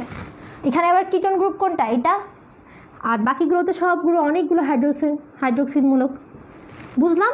তো এটা হচ্ছে আমাদের কি, টেট্রোজ, অর্থাৎ 4 কার্বন বিশিষ্ট মনোস্যাকারাইড। এখন আমরা যদি 5 কার্বন বিশিষ্ট মনোস্যাকারাইড দেখি, আপনারা এটা স্ক্রিনশট তুলে নিন। আমি বলতে বলতে হয়তো বা আমার আগে অনেকে করে ফেলছে, আমি যেহেতু শিখিয়ে দিয়েছি। আচ্ছা, আমি বলেছি কি যে এই 4 কার্বন বিশিষ্ট মনোস্যাকারাইড পর্যন্ত সবগুলো থাকবে চেইন স্ট্রাকচার, কিন্তু রিং স্ট্রাকচারের বেলায় আসলে আমরা আর পারি না, আমাদের কাছে অনেক কঠিন কঠিন মনে হয়। আজকে আমাদের রিং স্ট্রাকচারও হয়ে যাবে ইনশাল্লাহ, তো আমি মুছে ফেলছি এটা। তো পেন্টোজের ক্ষেত্রে আমরা একটা জিনিস লক্ষ্য করি, সেটা হচ্ছে আমাদের বইয়ের মধ্যে পেন্টোজের কোনো কিটোজ শর্করা দেওয়া নাই, বা কিটোজ কোনো হচ্ছে কি দেওয়া নাই, কিটোজ কোনো কার্বোহাইড্রেট দেওয়া নাই। ওইটাই আমাদের বইয়ের মধ্যে যেটা দেওয়া আছে আমরা শুধুমাত্র ওইটাই শিখি, ওইটা মনে রাখতে অনেকে কষ্ট হয়ে যায়। যাই হোক ওইটাই আমরা শিখবো, কারণ ওইটাই আমাদের পরীক্ষায় থাকে। কি গ্রুপ থাকে? আমাদের শুধুমাত্র অ্যালডোজটা শিখতে হয়। তো পেন্টোজের মধ্যে আমরা এখানে লিখে রেখেছি পেন্টোজ হয় হচ্ছে 2টা। পেন্টোজের সংকেতটা হচ্ছে C5। তাহলে আমরা নিজে নিজে বলি, যেহেতু হাইড্রোজেন কার্বনের দ্বিগুণ থাকবে হচ্ছে হাইড্রোজেন, তাহলে কি হবে 5 দুগুণে 10, আর কার্বন সংখ্যা অক্সিজেন সংখ্যা সমান থাকবে, তাহলে অক্সিজেন হচ্ছে 5টা থাকছে। এখন লক্ষ্য করি এই যে পেন্টোজটা এটা হয় আবার 2 রকমের, এবং দুইটাই কি হচ্ছে? দুইটাই হচ্ছে অ্যালডোজ। অ্যালডোজ মানে অ্যালডোপেন্টোজ আর কি। অ্যালডোপেন্টোজ কি কি? একটা হচ্ছে রাইবোজ, একটা হচ্ছে ডিঅক্সিরাইবোজ। এখন একটু মনে করে দেখি, আমরা হচ্ছে ক্লাস 9-10-এও পড়ে এসেছি রাইবোজ, ডিঅক্সিরাইবোজ, এরকম কিছু পড়েছি না? আমরা কি পড়েছিলাম? RNA ribo nucleic acid, DNA deoxyribo nucleic acid, তাই না? এই নামগুলো আমাদের একটু পরিচিত পরিচিত মনে হয় না? আসলে এগুলাই কোথা থেকে আসছে? এগুলো থেকেই সূচনা হয় আরএনএ আর ডিএনএ। তো আমি আপনাদের জন্য কিছু ডেফিনেশন এখানে লিখে রেখেছি। তো এগুলো মূলত হচ্ছে লিখতে অনেক সময় লাগবে, তাই আমি এটা হচ্ছে ডেফিনেশনটা হচ্ছে এভাবে লিখে রেখেছি। আপনারা যেটা করতে পারেন, এটা স্ক্রিনশট তুলে নিন, তারপরও যারা ক্লাসকে শেয়ার করবেন তারা কিন্তু পিডিএফের মধ্যে জিনিসটা পেয়ে যাবেন, কোনো প্রবলেম নেই। এটা কি দেখা যায় ক্লিয়ারলি?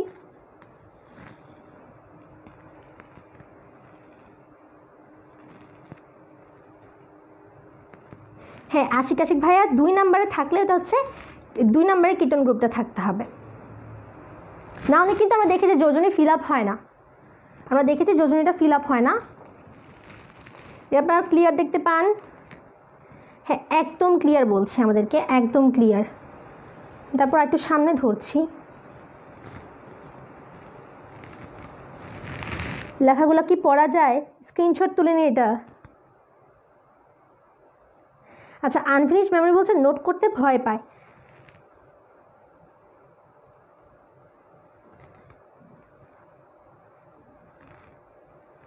হ্যাঁ হ্যাঁ, আনফিনিশ মেমোরি ভাই বলছে যে শুধুমাত্র বইয়ের কথা। আমি কিন্তু আপনাকে বলিনি যে আমার নোটটা পড়ে আপনি পরীক্ষার হলে যাবেন। আমি একবারের জন্য কোনো স্টুডেন্টকে এই কথা বলবো না, কারণ আমরা বায়োলজি প্রত্যেকটা লাইন আমাদের পড়া দরকার, প্রত্যেকটা লাইনের মধ্যে ডিটেলসে অনেক কিছু থাকে। আমি জাস্ট কী করবো, আপনি কিভাবে আগাবেন, অধ্যায়টাকে কীভাবে এগিয়ে নিয়ে যাবেন সেটা আপনাকে বলে দিব।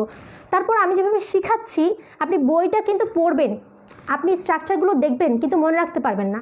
কিন্তু আমি আপনাকে কেন কিভাবে হচ্ছে সেটা সব বলছি, সংজ্ঞার সাথে মিলিয়ে মিলিয়ে পড়াচ্ছি, একটার সাথে একটা মিলিয়ে মিলিয়ে পড়াচ্ছি যাতে আপনি মনে রাখতে সুবিধা হয়। এবং সেটা আমি কিন্তু এটা বলিনি যে আমি আমার ক্লাসটা করার পর আপনি বই খাতা বন্ধ করে আর হচ্ছে কিছু পড়বেন না। আমি বলছি অবশ্যই আপনি এটা পড়বেন। আর এখন আপনারা যেটা করবেন এটা স্ক্রিনশট তুলে নিন, সেটা দেখা যায়। আচ্ছা, তো আমি এখন এই যে আরএনএ আর ডিএনএ, এই দুটো অ্যাকচুয়ালি কি? আরএনএ আর ডিএনএ, এটার দিকেই তাকিয়ে থাকেন, আমি বলছি মুখে, ওইটা খেয়াল করেন। এখন আরএনএ আর ডিএনএ এই দুটো হচ্ছে কি ডিএনএ। এখন আমি বলি শুনেন, এই দুটো হচ্ছে নিউক্লিক অ্যাসিড, তাই না? তো আরএনএ আর ডিএনএর মধ্যে অসংখ্য কি থাকে? অসংখ্য নিউক্লিওটাইড সমষ্টি থাকে। এখন নিউক্লিওটাইড সমষ্টিটা কি? নিউক্লিওটাইড সমষ্টি হচ্ছে নিউক্লিওসাইড আর ফসফরিক অ্যাসিডে হচ্ছে দুইটার মিলিত একটা গ্রুপ। কি বললাম? নিউক্লিওসাইড এবং ফসফরিক অ্যাসিডের একটা মিলিত একটা গ্রুপ। এখন নিউক্লিওসাইড তো হচ্ছে আমরা কিছুই বুঝলাম না, ফসফরিকের অ্যাসিডের গ্রুপ বুঝলাম, কিন্তু নিউক্লিওসাইডটা কি? নিউক্লিওসাইডের মধ্যে আবার কিছু বিস্তারিত লেখা আছে, তো ওইগুলো মূলত আপনাদের জানার জন্য আমি বলছি, বাট এগুলো কোনো দরকার নেই, এগুলো হচ্ছে মনে রাখার কোনো দরকার নেই। তারপরেও যদি কেউ জানার জন্য পড়তে পারেন তো আমি এগুলো বলে নিচ্ছি একটু। তো এখন এখানে রাইবোজের ক্ষেত্রে যেটা হয়, রাইবোজের ক্ষেত্রে এখানে দুইটা অংশ থাকে, একটা হচ্ছে কি, আচ্ছা সবাই বলছে হচ্ছে ক্লিয়ার, হ্যাঁ আচ্ছা, একটা হচ্ছে পাইরিন, একটা হচ্ছে পাইরিমিডিন, ঠিক আছে? একটা হচ্ছে পাইরিন, একটা হচ্ছে পাইরিমিডিন, এখানে লেখা আছে পুরোটা আমি যেটা বলছি। এখন এই পাইরিন আর পাইরিমিডিনের কথা আপনাদের বইয়ে লেখা আছে, তাই অ্যাকচুয়ালি এই ইনফরমেশনটা আপনাদের সামনে আনা, যাতে এইখান থেকে আপনারা বিস্তারিত জানতে পারেন। তো আমি এখন এটা রেখে দিচ্ছি। তো এই যে পিউরিন আর হচ্ছে পাইরিমিডিন, এই দুইটা অংশ থেকে মূলত কি আসে? রাইবোজটা আসে, ঠিক আছে? যেখানে রাইবোজের মধ্যে একটা অক্সিজেন থাকলেও ডিঅক্সিরাইবোজের মধ্যে অক্সিজেন থাকে না। ব্যাপারটা যদি আমি আপনাদের স্ট্রাকচার দিয়ে বুঝাই তাহলে আপনারা বুঝতে পারবেন। যেহেতু পেন্টোজ সুগার এটা, তাহলে এখানে কয়টা কার্বন থাকবে? 5টা কার্বন থাকবে। 5টা কার্বন, 1 2 3 4 5টা, ঠিক আছে। এখন এই যে 5টা কার্বন হলো, এই 5টা কার্বনের মধ্যে যে ব্যাপারটা ঘটবে সেটা হচ্ছে এই 5টা কার্বনে আমরা প্রথমে কি করি? আমরা প্রথমে এটা দেখি যে এটা হচ্ছে কি একটা অ্যালডিহাইড যৌগ নাকি এটা কিটোন যৌগ, সেটা আগে দেখি। আমরা কি করব? আগে এখানে একটা অ্যালডিহাইড গ্রুপ যে সেটা দেখিয়ে দিব, তারপর কি করব? সবগুলোর সাথে হাইড্রোক্সিল মূলক দিয়ে দিব। নর্মালি আমরা কি করলাম? আমরা সবগুলোর সাথে হাইড্রোক্সিল মূলক বসাবো। একটু পরে দেখবো এখানে একটা ভিন্ন ঘটনা ঘটবে, যেটা হবে হচ্ছে ডিঅক্সিরাইবোজ। তো ওইটা আমি পরে দেখাচ্ছি। এখন একদম নর্মালি যেগুলো আগে করেছি সেইভাবেই আমরা এটা করলাম, ঠিক আছে। সেইভাবে আমরা এটা করলাম এবং এখানে তার হচ্ছে 2টা হাত ফাঁকা, এখানে আমি হাত 2টা ফিল আপ করিয়ে দিলাম। এখন লক্ষ্য করি, এখন এইখানে 2 নাম্বার কার্বন যেটা, এই 2 নাম্বার কার্বনে যে অক্সিজেনটা আছে সেই অক্সিজেনটা রাইবোজে থাকে, এটা হচ্ছে রাইবোজ সুগার। কিন্তু এই অক্সিজেনটা থাকে না হচ্ছে ডিঅক্সিরাইবোজের মধ্যে। কারণ ডিঅক্সি কথাটা মানে হচ্ছে এই যে ডিঅক্সি কথাটা মানে হচ্ছে অক্সিজেন থাকবে না। কি থাকবে না? অক্সিজেন নেই। ডিঅক্সি কথাটা মানে হচ্ছে অক্সিজেন নেই। তো আমি যেই পেপারটা দেখিয়েছি সেটার মধ্যে কিন্তু এই পার্থক্যটা দেওয়া আছে। তারপর আমি পিডিএফে দিয়ে দিয়েছি, আপনারা যারা নিতে পারেননি পিডিএফের মধ্যে দেওয়া থাকবে, ক্লাসটা শেয়ার করলে পিডিএফটা পাবেন। তো এখন ডিঅক্সিরাইবোজ কথাটা মানে হচ্ছে সেখানে অক্সিজেন থাকবে না, কিন্তু রাইবোজের মধ্যে এই 2 নাম্বার কার্বনে অক্সিজেনটা থাকে। তাহলে আমরা এইটা যদি হয় কি একটা রাইবোজ মানে রাইবোপেন্টোজ মানে রাইবোজ হয়, মানে এই পেন্টোজটা যদি রাইবোজ হয়, তাহলে আমরা এখান থেকে একটা অক্সিজেনকে যদি মুছে দেই, জাস্ট এই অক্সিজেনটাকে মুছে দিলে এটা একটা ডিঅক্সিরাইবোজ হয়ে যাবে, আর কিছুই না। এখানে পার্থক্য শুধু একটাই, যে এখানে অক্সিজেনটা থাকবে রাইবোজের ক্ষেত্রে, এটা হচ্ছে রাইবোজ হবে, তখন রাইবোজ হবে। আর যদি এখানে অক্সিজেনটা না থাকে তাহলে এটা হবে হচ্ছে ডিঅক্সিরাইবোজ, এটা হবে ডিঅক্সিরাইবোজ। ক্লিয়ার? এতটুকু আমরা বুঝতে পেরেছি। আর এগুলো কীভাবে বসাইছে সেটা তো আপনারা বুঝতেই পারছেন। আর এখানে জাস্ট কি থাকবে না, ডিঅক্সিরাইবোজের ক্ষেত্রে একটা অক্সিজেন যে 2 নাম্বার কার্বনে এই অক্সিজেনটা সরিয়ে নিব। তাহলে আমরা এটার নামটাকে কিভাবে লিখব? যেহেতু আমরা 2 নাম্বার কার্বন থেকে অক্সিজেনটাকে সরিয়েছি, তাই আমরা এখানে লিখব হচ্ছে 2-ডিঅক্সিরাইবোজ।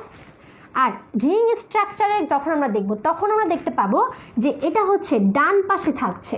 তো আমরা এখানে এটা হচ্ছে ডেক্সট্রো রোটেটরি বলতে একটা কথা আছে। কি বললাম? ডেক্সট্রো রোটেটরি। এই ডেক্সট্রো রোটেটরি মানে হচ্ছে দক্ষিণাবর্ত।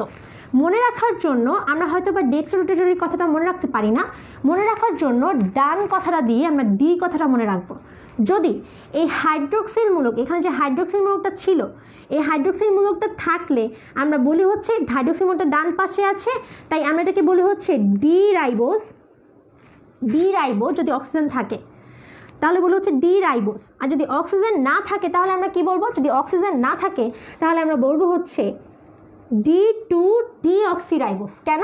কারণ এখানে আগে থেকে 2 নাম্বার কার্বন একটা অক্সিজেন ছিল, সেই অক্সিজেনটা আমরা 2 নাম্বার কার্বন থেকে সরিয়ে নিলাম, তাই আমরা এটাকে বলবো হচ্ছে D2-ডিঅক্সিরাইবোজ। আর ডি কেন বলছে? কারণ এটা হচ্ছে ডেক্সট্রো রোটেটরি, অর্থাৎ এটা হচ্ছে দক্ষিণাবর্ত, মানে দক্ষিণ দিকে আবর্তন করতে পারে। দক্ষিণাবর্ত কথাটা লেখার সময় আবর্ত একটা কথা আছে, অর্থাৎ দক্ষিণ দিকে আবর্তন হবে এটার, ঠিক আছে। তো ওই দিকে আমরা না যাই, জাস্ট মনে রাখার জন্য আমরা কি বলবো? ডেক্সট্রো রোটেটরি, অথবা ডান দিক বলে আমরা এটাকে ডি দ্বারা এভাবে লিখবো। তাহলে কি বলবো? ডি রাইবোজ যদি হয় এখানে অক্সিজেন না থাকলে আমরা বলবো হচ্ছে D2-ডিঅক্সিরাইবোজ, কারণ 2 নাম্বার কার্বন থেকে অক্সিজেন সরিয়ে নিয়েছি। আমি আশা করছি এই যে চেইন স্ট্রাকচার দেখালাম, এটা হচ্ছে কি? এটা হচ্ছে চেইন স্ট্রাকচার, এটা হচ্ছে চেইন স্ট্রাকচার।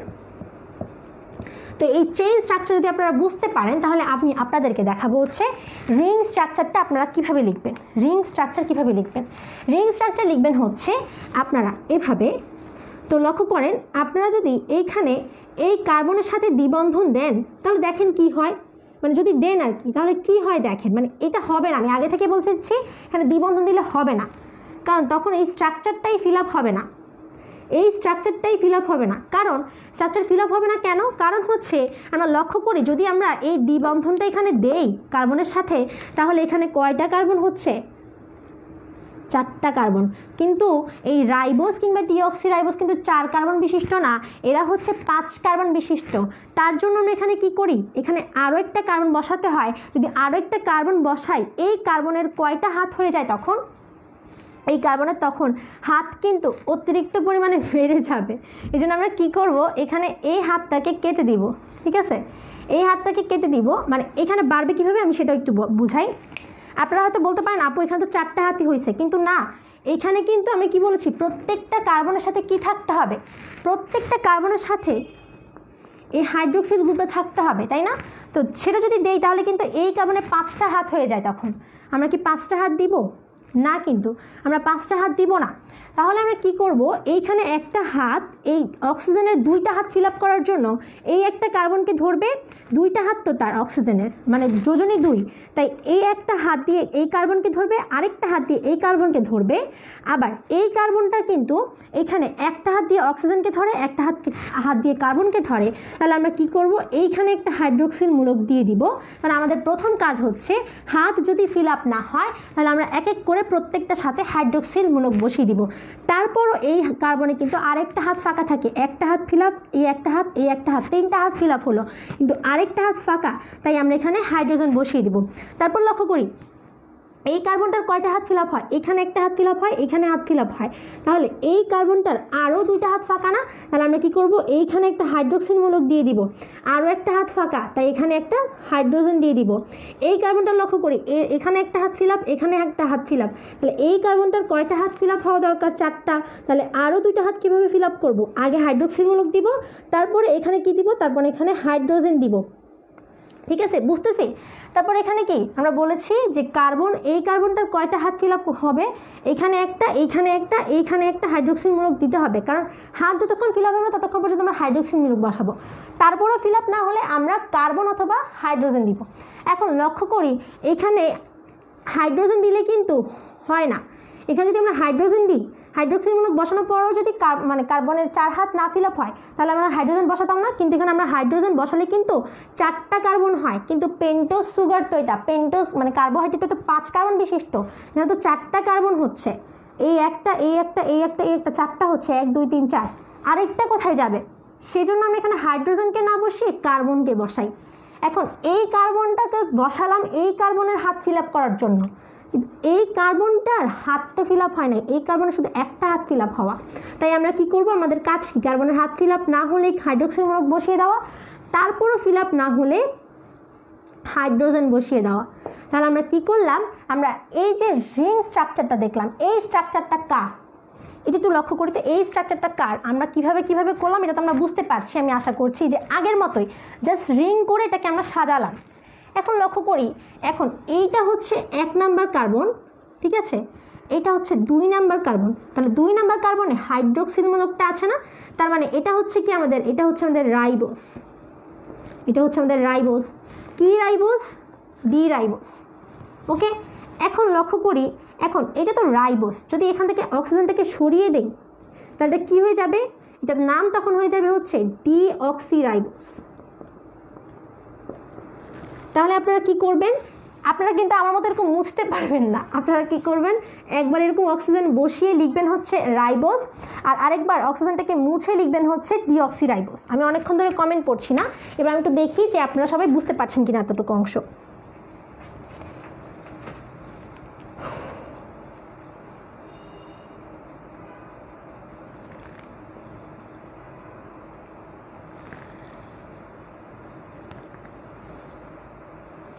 আচ্ছা, অনেকে বলছে নামাজের কথা।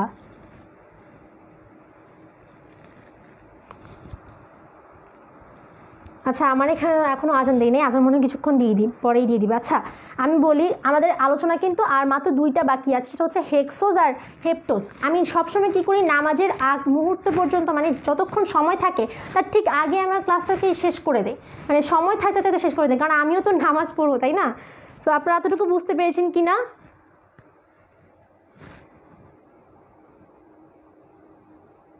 আর আপনাদের বোঝানোর জন্য কিন্তু মানে আপনারা বোঝানোর জন্য আমি কিন্তু আস্তে আস্তে পড়াচ্ছি যাতে আপনারা বুঝতে পারেন।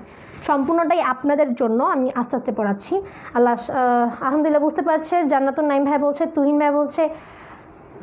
আচ্ছা, আপনি আমাকে জিজ্ঞেস করেন অক্সিজেন মানে কি, আমি বলবো অক্সিজেন মানে যদি না বুঝেন এই ক্লাসটা আপনার জন্য না।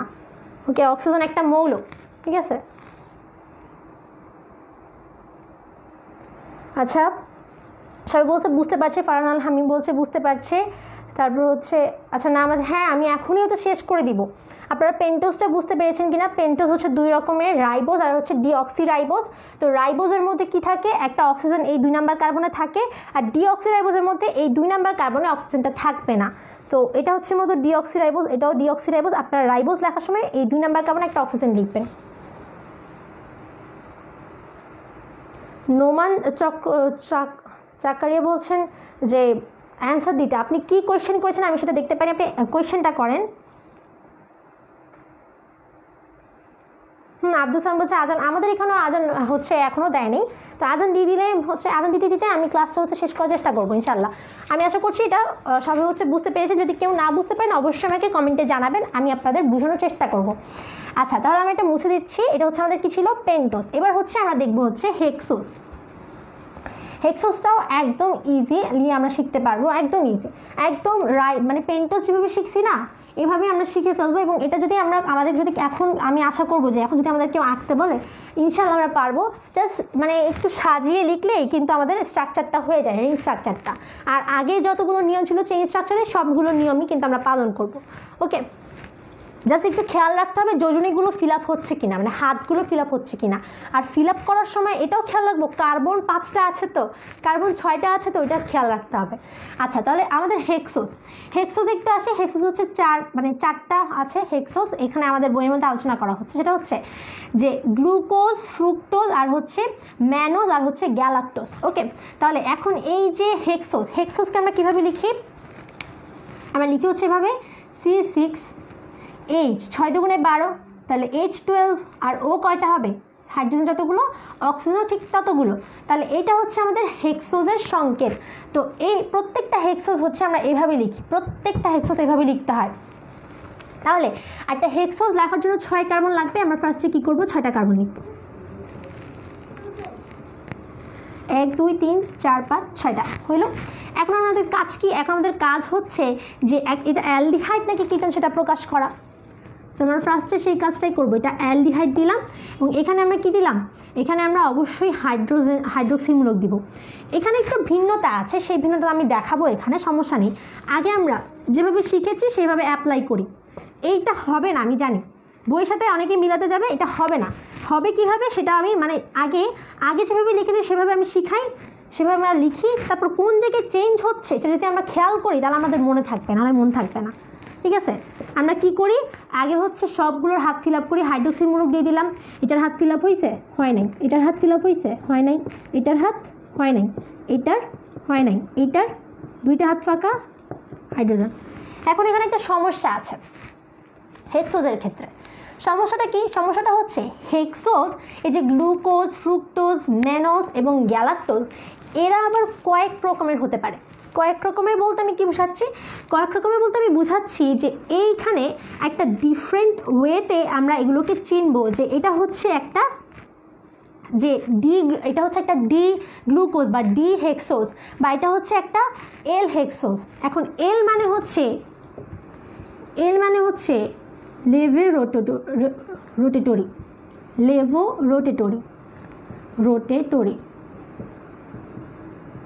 আচ্ছা, তাহলে এখন লেভোরোটেটরি আমরা প্রকাশ করি হচ্ছে এল দিয়ে অথবা মাইনাস দিয়ে। আর ডেক্সট্রোরোটেটরিকে আমরা প্রকাশ করি হচ্ছে কি দিয়ে, ডেক্সট্রোরোটেটরি যেটা ডেক্সট্রোরোটেটরি যেটা, সেটাকে আমরা প্রকাশ করি হচ্ছে, আমি পুরোটা লিখলাম না, সেটাকে আমরা প্রকাশ করি হচ্ছে ডি অথবা প্লাস দিয়ে। ওকে, লেভোরোটেটরিকে আমরা প্রকাশ করি এল দিয়ে অথবা মাইনাস দিয়ে, আর ডেক্সট্রোরোটেটরিকে আমরা প্রকাশ করি হচ্ছে ডি দিয়ে অথবা প্লাস দিয়ে। এখন এখানে এই যে হেক্সোজগুলো, এই হেক্সোজগুলো মূলত ডেক্সট্রোরোটেটরিও হতে পারে, লেভোরোটেটরিও হতে পারে। এখন আমরা কীভাবে বুঝবো কোন হেক্সোসটা ডেক্সট্রোরোটেটরি হবে, কোন হেক্সোসটা লেভোরোটেটরি হবে? সেটা আমরা বোঝার জন্য আমরা কি করি, আমরা যে কাজটা করি সেটা হচ্ছে আমরা একটা কার্বনকে ফিক্সড ধরে নেই যে ওই কার্বনের মধ্যে হাইড্রোক্সিন মূলকটা যদি ডান পাশে থাকে, অর্থাৎ ডানাবর্তী হয় বা সেটা যদি দক্ষিণাবর্তী হয়, তাহলে সেটাকে আমরা বলবো হচ্ছে ডেক্সট্রোরোটেটরি, এবং প্রকাশ করে ডি দ্বারা অথবা প্লাস দ্বারা। যদি এই হাইড্রোক্সিন মূলকটা বাম পাশে থাকে বা লেভোরোটেটরি হয়, তাহলে আমরা সেটাকে প্রকাশ করি হচ্ছে এল দ্বারা অথবা মাইনাস দ্বারা। তো সেটা করার জন্য আমাদেরকে দুইটা জায়গায় একটু চেঞ্জ করতে হয়। আগে আমরা যেভাবে ফিল আপ করতাম সেভাবেই ফিল আপ করবো, জাস্ট একটু চেঞ্জ করবো। সেটা হচ্ছে এইটা তো এটার মতো থাকবে, এইটা কোন পাশে আছে? এটা ডান পাশে আছে না? এটা ডান পাশে আছে, কিন্তু এইখানে আমাদের একটু চেঞ্জ করতে হবে। সেটা হচ্ছে এখানে আমাদের হাইড্রোজেন দিতে হবে, বাকি সব কিছু আগের মতো থাকবে। এখানে হেক্সোস লেখার সময় যেটা হচ্ছে 3 নাম্বার কার্বন, এই 3 নাম্বার কার্বনে আমাদের হাইড্রোক্সিন মূলক না দিয়ে আমাদের দিতে হবে হচ্ছে কি দিতে হবে? আমাদের দিতে হবে হাইড্রোজেন, আর এই পাশে আমরা দিব হচ্ছে হাইড্রোক্সিন মূলক। তার কারণ কি? তার কারণ হচ্ছে এখানে মূলত দুইটা হেক্সোস আছে এবং সেটাকে ডিফাইন করার জন্য বা সেটাকে আমাদের আইডেন্টিফাই করার জন্য এই কাজটা করতে হয়। তো তাহলে কি হয়, মানে অ্যাকচুয়ালি যে ব্যাপারটা সেটা হচ্ছে যদি হাইড্রোক্সিন মূলক থাকে, এখানে আজান দিচ্ছে, মাত্র আজান দিচ্ছে। ওকে, আমরা একটু আজানের জন্য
আচ্ছা আচ্ছা আমাদেরকে একজন প্রশ্ন করছে হচ্ছে, আপু কেন হচ্ছে 1 নং কার্বন আর 2 নাম্বার কার্বন দিয়ে হবে না?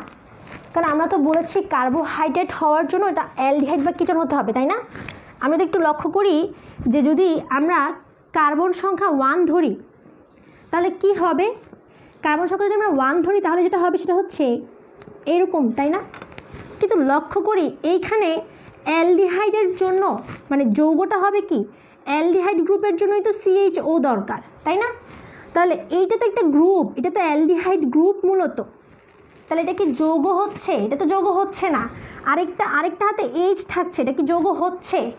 হচ্ছে না কিন্তু। তাহলে 1 নাম্বার কার্বন দিয়ে কীভাবে আপনি করবেন এই মানে একটা কার্বোহাইড্রেট তৈরি করবেন? আপনি যদি দেখেন, লক্ষ্য করেন, তাহলে আপনি দেখতে পাবেন যে এই যে মানে কার্বন আছে একটা, এই একটা কার্বনই কিন্তু কোথাকার অ্যালডিহাইড গ্রুপ, মানে অ্যালডিহাইড গ্রুপের একটা কার্বন। তাহলে আমরা যদি 3 কার্বন থেকে শুরু করি, আমরা বুঝতে পারছি যে এইখানে হচ্ছে হয় এটা কিটোনের কার্বন হবে, অথবা এইটা হবে, অথবা এইটা।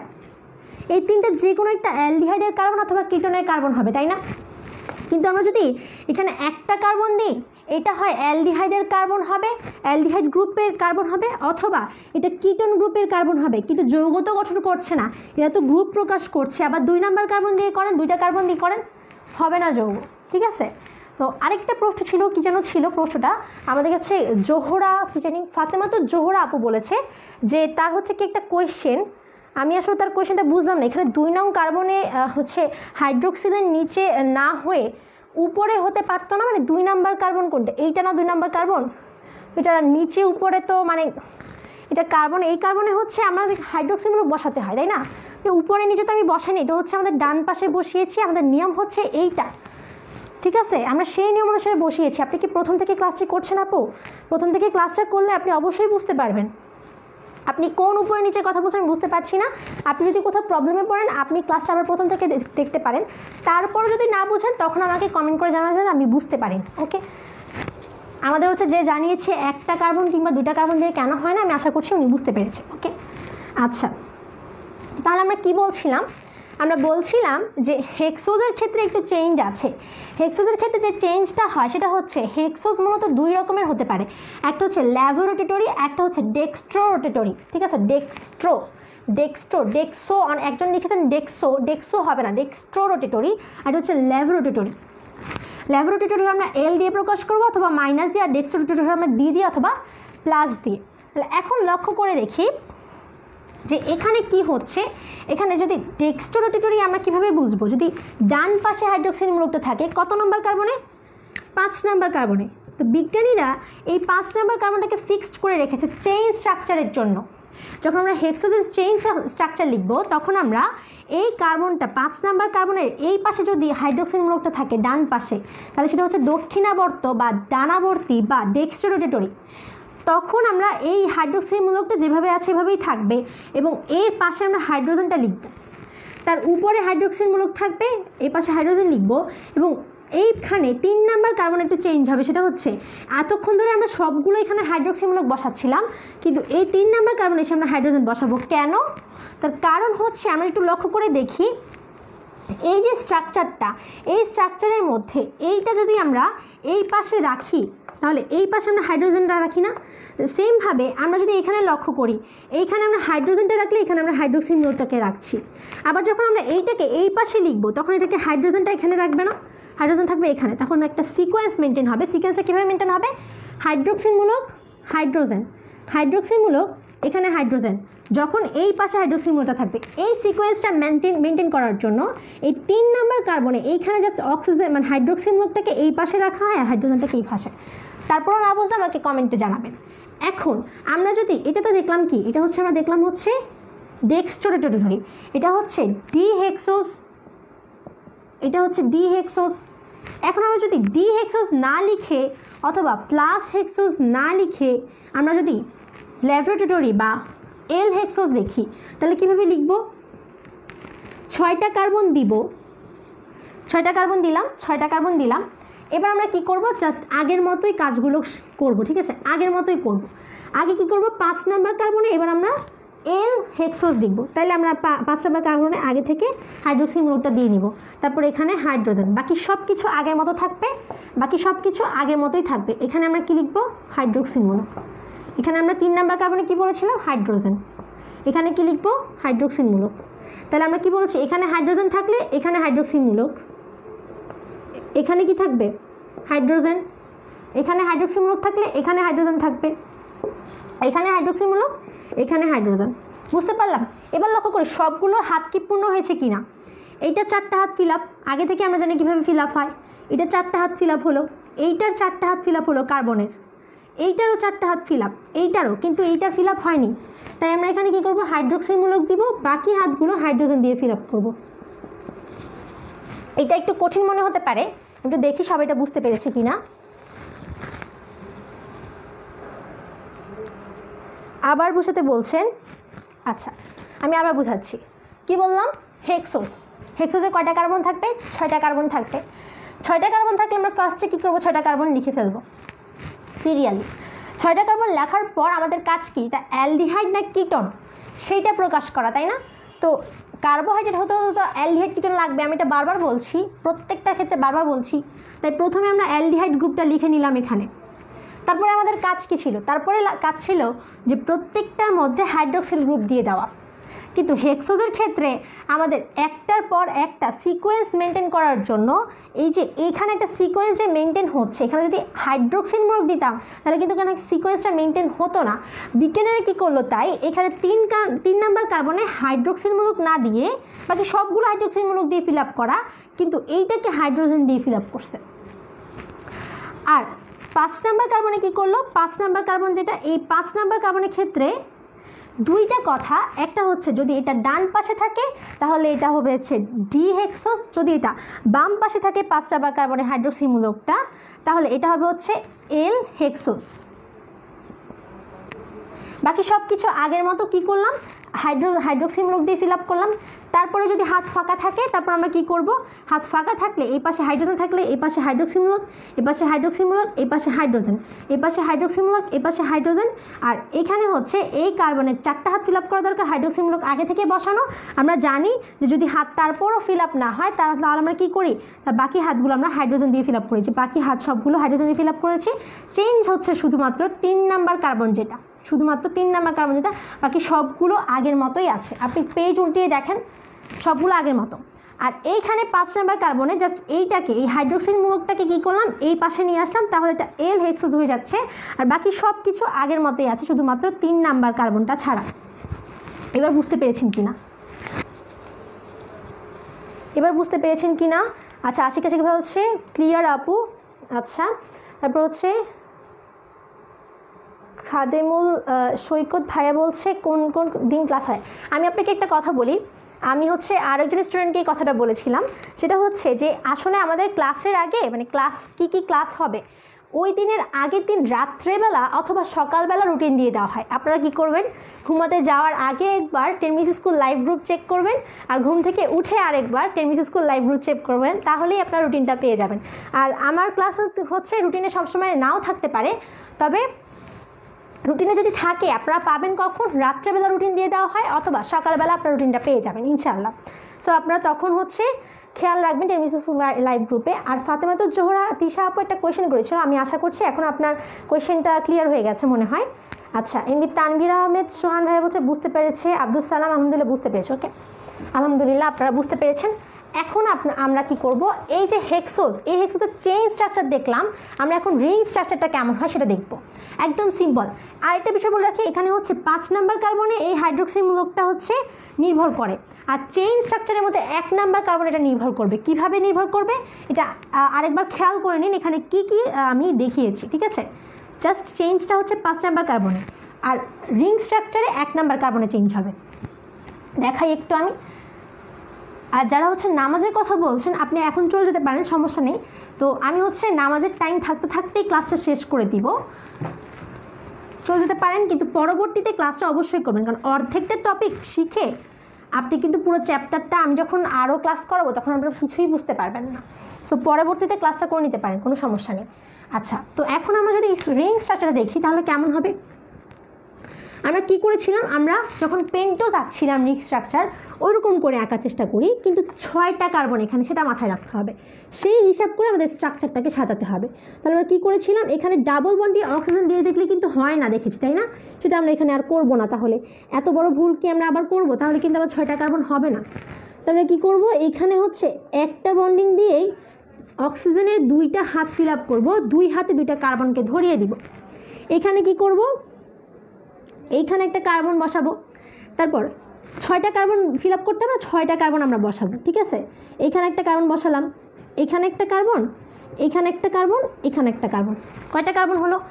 1 2 3 4 5টা। আরেকটা কার্বন এখানে দিয়ে দিই, ঠিক আছে? দেওয়া শেষ। কার্বন কয়টা হলো? 6টা হয়ে গেছে। 1 2 3 4 5 6টা কার্বন দেওয়া শেষ। এইবার লক্ষ্য করি সবগুলোর যোজনী ফিল আপ হয়েছে কিনা। যোজনী ফিল আপ না হলে আমাদের কাজ হচ্ছে কি করা, আমাদের কাজ হচ্ছে সবগুলোর মধ্যে হাইড্রোক্সিল গ্রুপ দিয়ে দেওয়া। আর তার আগে আমরা যেটা করবো সেটা হচ্ছে 1 নাম্বার কোনটা 2 নাম্বার কোনটা দিয়ে রাখি সুবিধার্থে। 1 2 3 4, আরেকটা হচ্ছে 1 2 3 4, ওয়েট 1 2 3 4 5টা। আচ্ছা এখানে আমি 4 2বার দিয়ে দিচ্ছি, এটা হচ্ছে 5, এটা হচ্ছে 6। আচ্ছা তাহলে 6টা কার্বন দেওয়া শেষ, 6টা কার্বন হলো। এখন এখানে একটা জিনিস মনে রাখতে হবে আমাদের, সেটা হচ্ছে যে যখন আমরা হেক্সোজ আঁকবো, হেক্সোজ আঁকার সময় একটু খেয়াল রাখতে হবে যে এইটাকে 1 নাম্বার, এটাকে 5 নাম্বার, এই 1 আর 5-এর মাঝখানে একটা কি থাকবে, একটা অক্সিজেন সেতু থাকবে বা একটা অক্সিজেন বন্ডিং থাকতে হবে, 1 আর 5-এর মাঝখানেই থাকতে হবে। এইটা মনে রেখে আমরা নাম্বারিংগুলো করব, যে এটাকে 1 দিব, এটাকে 5 দিব, তাহলেই আমাদের 1 আর 5-এর মাঝখানে অক্সিজেন সেতু বা বন্ধনটা থাকা সম্ভব। তাহলে আমরা কি করব, নাম্বারিং করার সময় এইটাকে আমরা 1 নাম্বার দিব, এটাকে 5 নাম্বার, তার মাঝখানে অক্সিজেন সেতু দিয়ে দিতে হবে, ঠিক আছে, অক্সিজেন সেতু। এখন লক্ষ্য করি আমাদের কাজ কি, আমাদের কাজ হচ্ছে যদি হাত ফাঁকা থাকে কার্বনের, এখানে 2টা হাত ফিল আপ হয় আর 2টা হাত ফাঁকা না, তাহলে আমরা কি করব, আমাদের প্রথম কাজ হচ্ছে হাইড্রোক্সিল গ্রুপ বসানো, তারপরে যদি ফিল আপ না হয় তারপরে আমরা হাইড্রোজেন বসাবো, তাই না? তাহলে আমরা বসাই হাইড্রোক্সিল গ্রুপ। তাহলে এইখানে দেখি আমরা, এইখানে এইটা হাইড্রোক্সিল গ্রুপ বসালাম, আরও একটা হাত ফাঁকা, তাহলে হাইড্রোজেন বসিয়ে দিলাম। এখানেও কি করব, হাইড্রোক্সিল গ্রুপ বসাবো, আরও একটা হাত ফাঁকা, তাহলে হাইড্রোজেন দিয়ে দিলাম। এইখানে কি করব, হাইড্রোক্সিল গ্রুপ দিব। এই হেক্সোজের ক্ষেত্রে আরেকটা কাজ করে, এখানে সিকোয়েন্সটা মেনটেন করার জন্য আমরা কি বলেছিলাম, 3 নাম্বার কার্বনে একটু চেঞ্জ হয়েছে না, চেইন স্ট্রাকচারে 3 নাম্বার কার্বনে কী হয়েছিল, এই পাশে হাইড্রোজেন ছিল, এই পাশে অক্সিজেন হাইড্রোক্সিল গ্রুপ ছিল না, এখানে রিং স্ট্রাকচারেও সেম পরিবর্তন হবে, সেইমভাবে পরিবর্তন করব। আমরা আগে পেন্টোজ সুগারের স্ট্রাকচারটা দেখে আসি, সেখানে এই কার্বনের হাইড্রোক্সিল গ্রুপটা হচ্ছে নিচে আছে, কিন্তু এইখানে হাইড্রোক্সিল গ্রুপটা থাকবে হচ্ছে উপরে। ওই যে চেইন স্ট্রাকচারে যেমন চেঞ্জ হয়েছে, রিং স্ট্রাকচারে যেমন চেঞ্জ করতে হবে, ঠিক আছে? তাহলে এখানে আমরা কি করব, এখানে হাইড্রোক্সিল গ্রুপটা দিব, এখানে হচ্ছে হাইড্রোজেন দিব, ঠিক আছে? এবার কি করব, এইখানে হাইড্রোক্সিল গ্রুপ আর এইখানে হচ্ছে আমাদের হাইড্রোজেন। আর এইটা দেখি তাহলে প্রত্যেকটাকে এইখান পর্যন্ত সবগুলো কিন্তু 4টা হাত ফিল আপ হয়, এইটারও 4টা হাত ফিল আপ হয়, 1 2 3 4, এইটার 4টা হাত ফিল আপ, 1 2 3, তারপর হচ্ছে 4। এই কার্বনের 1 2 3 4, এই কার্বনের 1 2 3 4।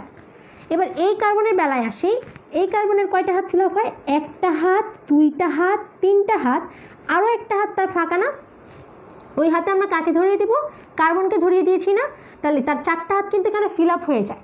এবার লক্ষ্য করি এইখানে এই কার্বনটার বেলায় এটার কিন্তু 4টা হাত ফিল আপ হয় না, তাই আমরা কি করব, হাইড্রোক্সিমূলক বসাবো আগে, তারপরে 2টা হাত ফাঁকা, তাই আমরা হাইড্রোজেন বসালাম। আপনারা বুঝতে পেরেছেন কিনা আমাকে একটু কমেন্টে জানান, সবগুলোর হচ্ছে হাত ফিল আপ হয়েছে কিনা, ঠিক আছে, সবগুলোর হাত ফিল আপ হয়েছে কিনা। হ্যাঁ আচ্ছা, এখন আমাকে একটু কমেন্টে জানান আপনারা বুঝতে পেরেছেন কিনা। ফাতেমা জোহরাত হিসাবও বলছে বুঝতে পেরেছে।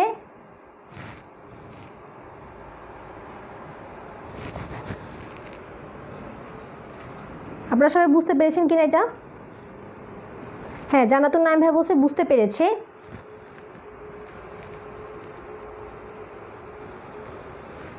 আপনারা হয়তো বা অনেকে হচ্ছে কোয়েশ্চেন করছেন, এমনও হতে পারে কারো কোয়েশ্চেন আমি হচ্ছে মানে স্কিপ হয়ে গেছে, এমন হতে পারে আমি দেখতে পাইনি, সমস্যা নেই, আমি লাইভ ক্লাস শেষে অনেকের অ্যান্সার দিয়ে দিই। যেমন আমি হচ্ছে আগের ক্লাসে একজন প্রশ্ন করেছিল ডি অ্যামিনো অ্যাসিড আর হচ্ছে এল অ্যামিনো অ্যাসিড কীভাবে চিনবো, আমি তাকে একদম একটা চিত্র আকারে বুঝিয়ে দিয়েছিলাম কমেন্টের মধ্যে। আচ্ছা, সবাই বলছে বুঝতে পারছে। তারপর হেলালুজ্জামান ভাই বলছে 100তে 100, ওকে, সবাই বুঝতে পারছে। এবার আমাদের কাজ কি, আমাদের এইটা ছিল কি, এইটা ছিল হচ্ছে আমরা বলেছি না যে এইখানে চেইন স্ট্রাকচারে 5 নাম্বার কার্বনে আমরা চেঞ্জ করেছি হাইড্রোজেনটার, এখানে আমরা 1 নাম্বার কার্বনে চেঞ্জ করব।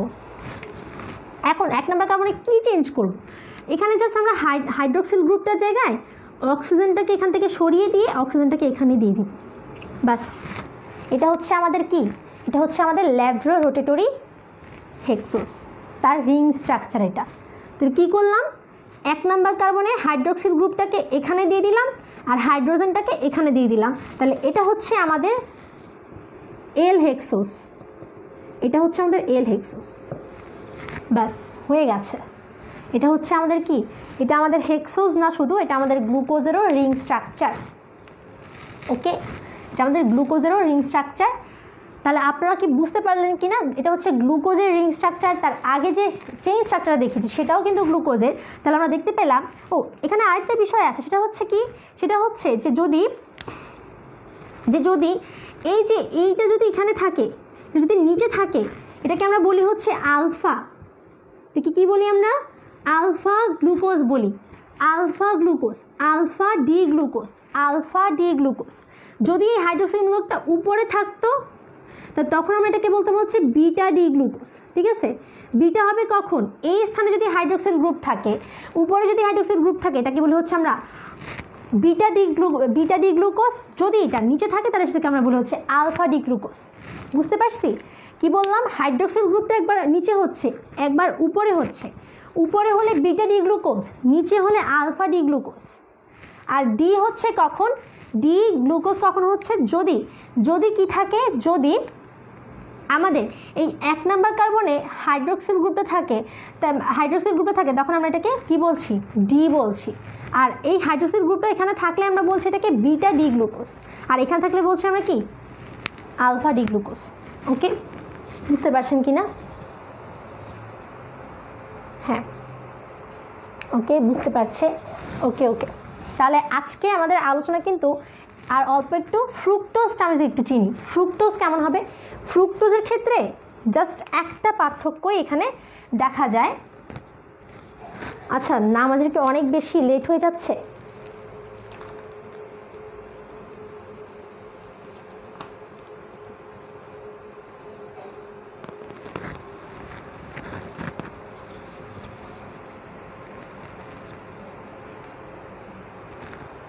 আচ্ছা, যাই হোক, তো আজকে আমরা আলোচনা এখানেই শেষ করে দিই। অনেকে হচ্ছে নামাজের জন্য লেট হয়ে যাচ্ছে। ওকে, ঠিক আছে। তো আমাদের আজকে হচ্ছে কি কি আলোচনা করলাম? আমরা আলোচনা করলাম হচ্ছে কি নিয়ে? আমরা আলোচনা করলাম কার্বোহাইড্রেট নিয়ে।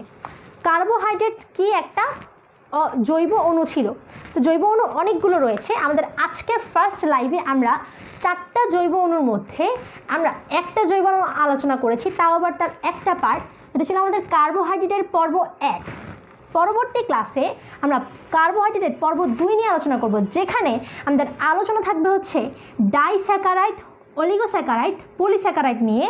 এখানে আমাদের কার্বোহাইড্রেট শেষ হয়ে যাবে। পরবর্তী ক্লাসে আমরা আলোচনা করব হচ্ছে কি নিয়ে? লিপিড আর প্রোটিন নিয়ে। কি নিয়ে আলোচনা করব? লিপিড আর প্রোটিন নিয়ে আলোচনা করব। ঠিক আছে, তার পরবর্তী ক্লাসে আমরা এনজাইম, এবং সেখানে খুবই একটা মজার টপিক থাকবে, সেটা হচ্ছে তালা চাবি মতবাদ। এটা খুবই ইন্টারেস্টিং। তো ওই ক্লাসটা হচ্ছে আমাদের 3 নাম্বার অথবা 4 নাম্বার লাইভে থাকতে পারে, যদি তার আগে আমরা এই টপিকগুলো শেষ করে দিতে পারি, তাহলে তো অনেক ভালো, আলহামদুলিল্লাহ। তাহলে আজকে আমরা আলোচনা করলাম হচ্ছে এই যে ট্রাই থেকে শুরু করে হেপ্টোজের মধ্যে কি হয়। হেপ্টোজের সংকেতটা জাস্ট এটা স্ট্রাকচার আমাদের মনে রাখতে হবে না, এটা পরীক্ষায় আসবে না। ঠিক আছে, আমরা হেক্সোজ পর্যন্ত ভালো করে মনে রাখবো। হেপ্টোজ থাকে হচ্ছে কি 7 × 14 হলে কয়টা থাকবে? হাইড্রোজেন 14টা, আর অক্সিজেন কার্বন সংখ্যা সমান। তো হেপ্টোজ আমাদের মনে রাখতে হবে না। তো আমরা হেক্সোজ পর্যন্ত পড়েছি আজকে। তো আমি আশা করছি আপনারা সবাই আজকে আমাদের আলোচনাটা বুঝতে পেরেছেন। পরবর্তী ক্লাসে আমরা মূলত কী নিয়ে আলোচনা করছি বললাম? পলিস্যাকারাইড, ডাইস্যাকারাইড, এবং আমরা কী নিয়ে আলোচনা করব? অলিগোস্যাকারাইড নিয়ে আলোচনা করব। আজকে ক্লাসে আপনাদের কোনো প্রবলেম থাকলে অবশ্যই আমাকে জানাবেন, এবং এই ক্লাসটার উপরে আপনাদের SW হচ্ছে একটা সুন্দর নোট করে আপনার টেনিস স্কুল লাইভ গ্রুপে সাবমিট করবেন। আমি আজকে আলোচনা এখানে শেষ করছি। সবাইকে আল্লাহ হাফেজ, আসসালামু আলাইকুম।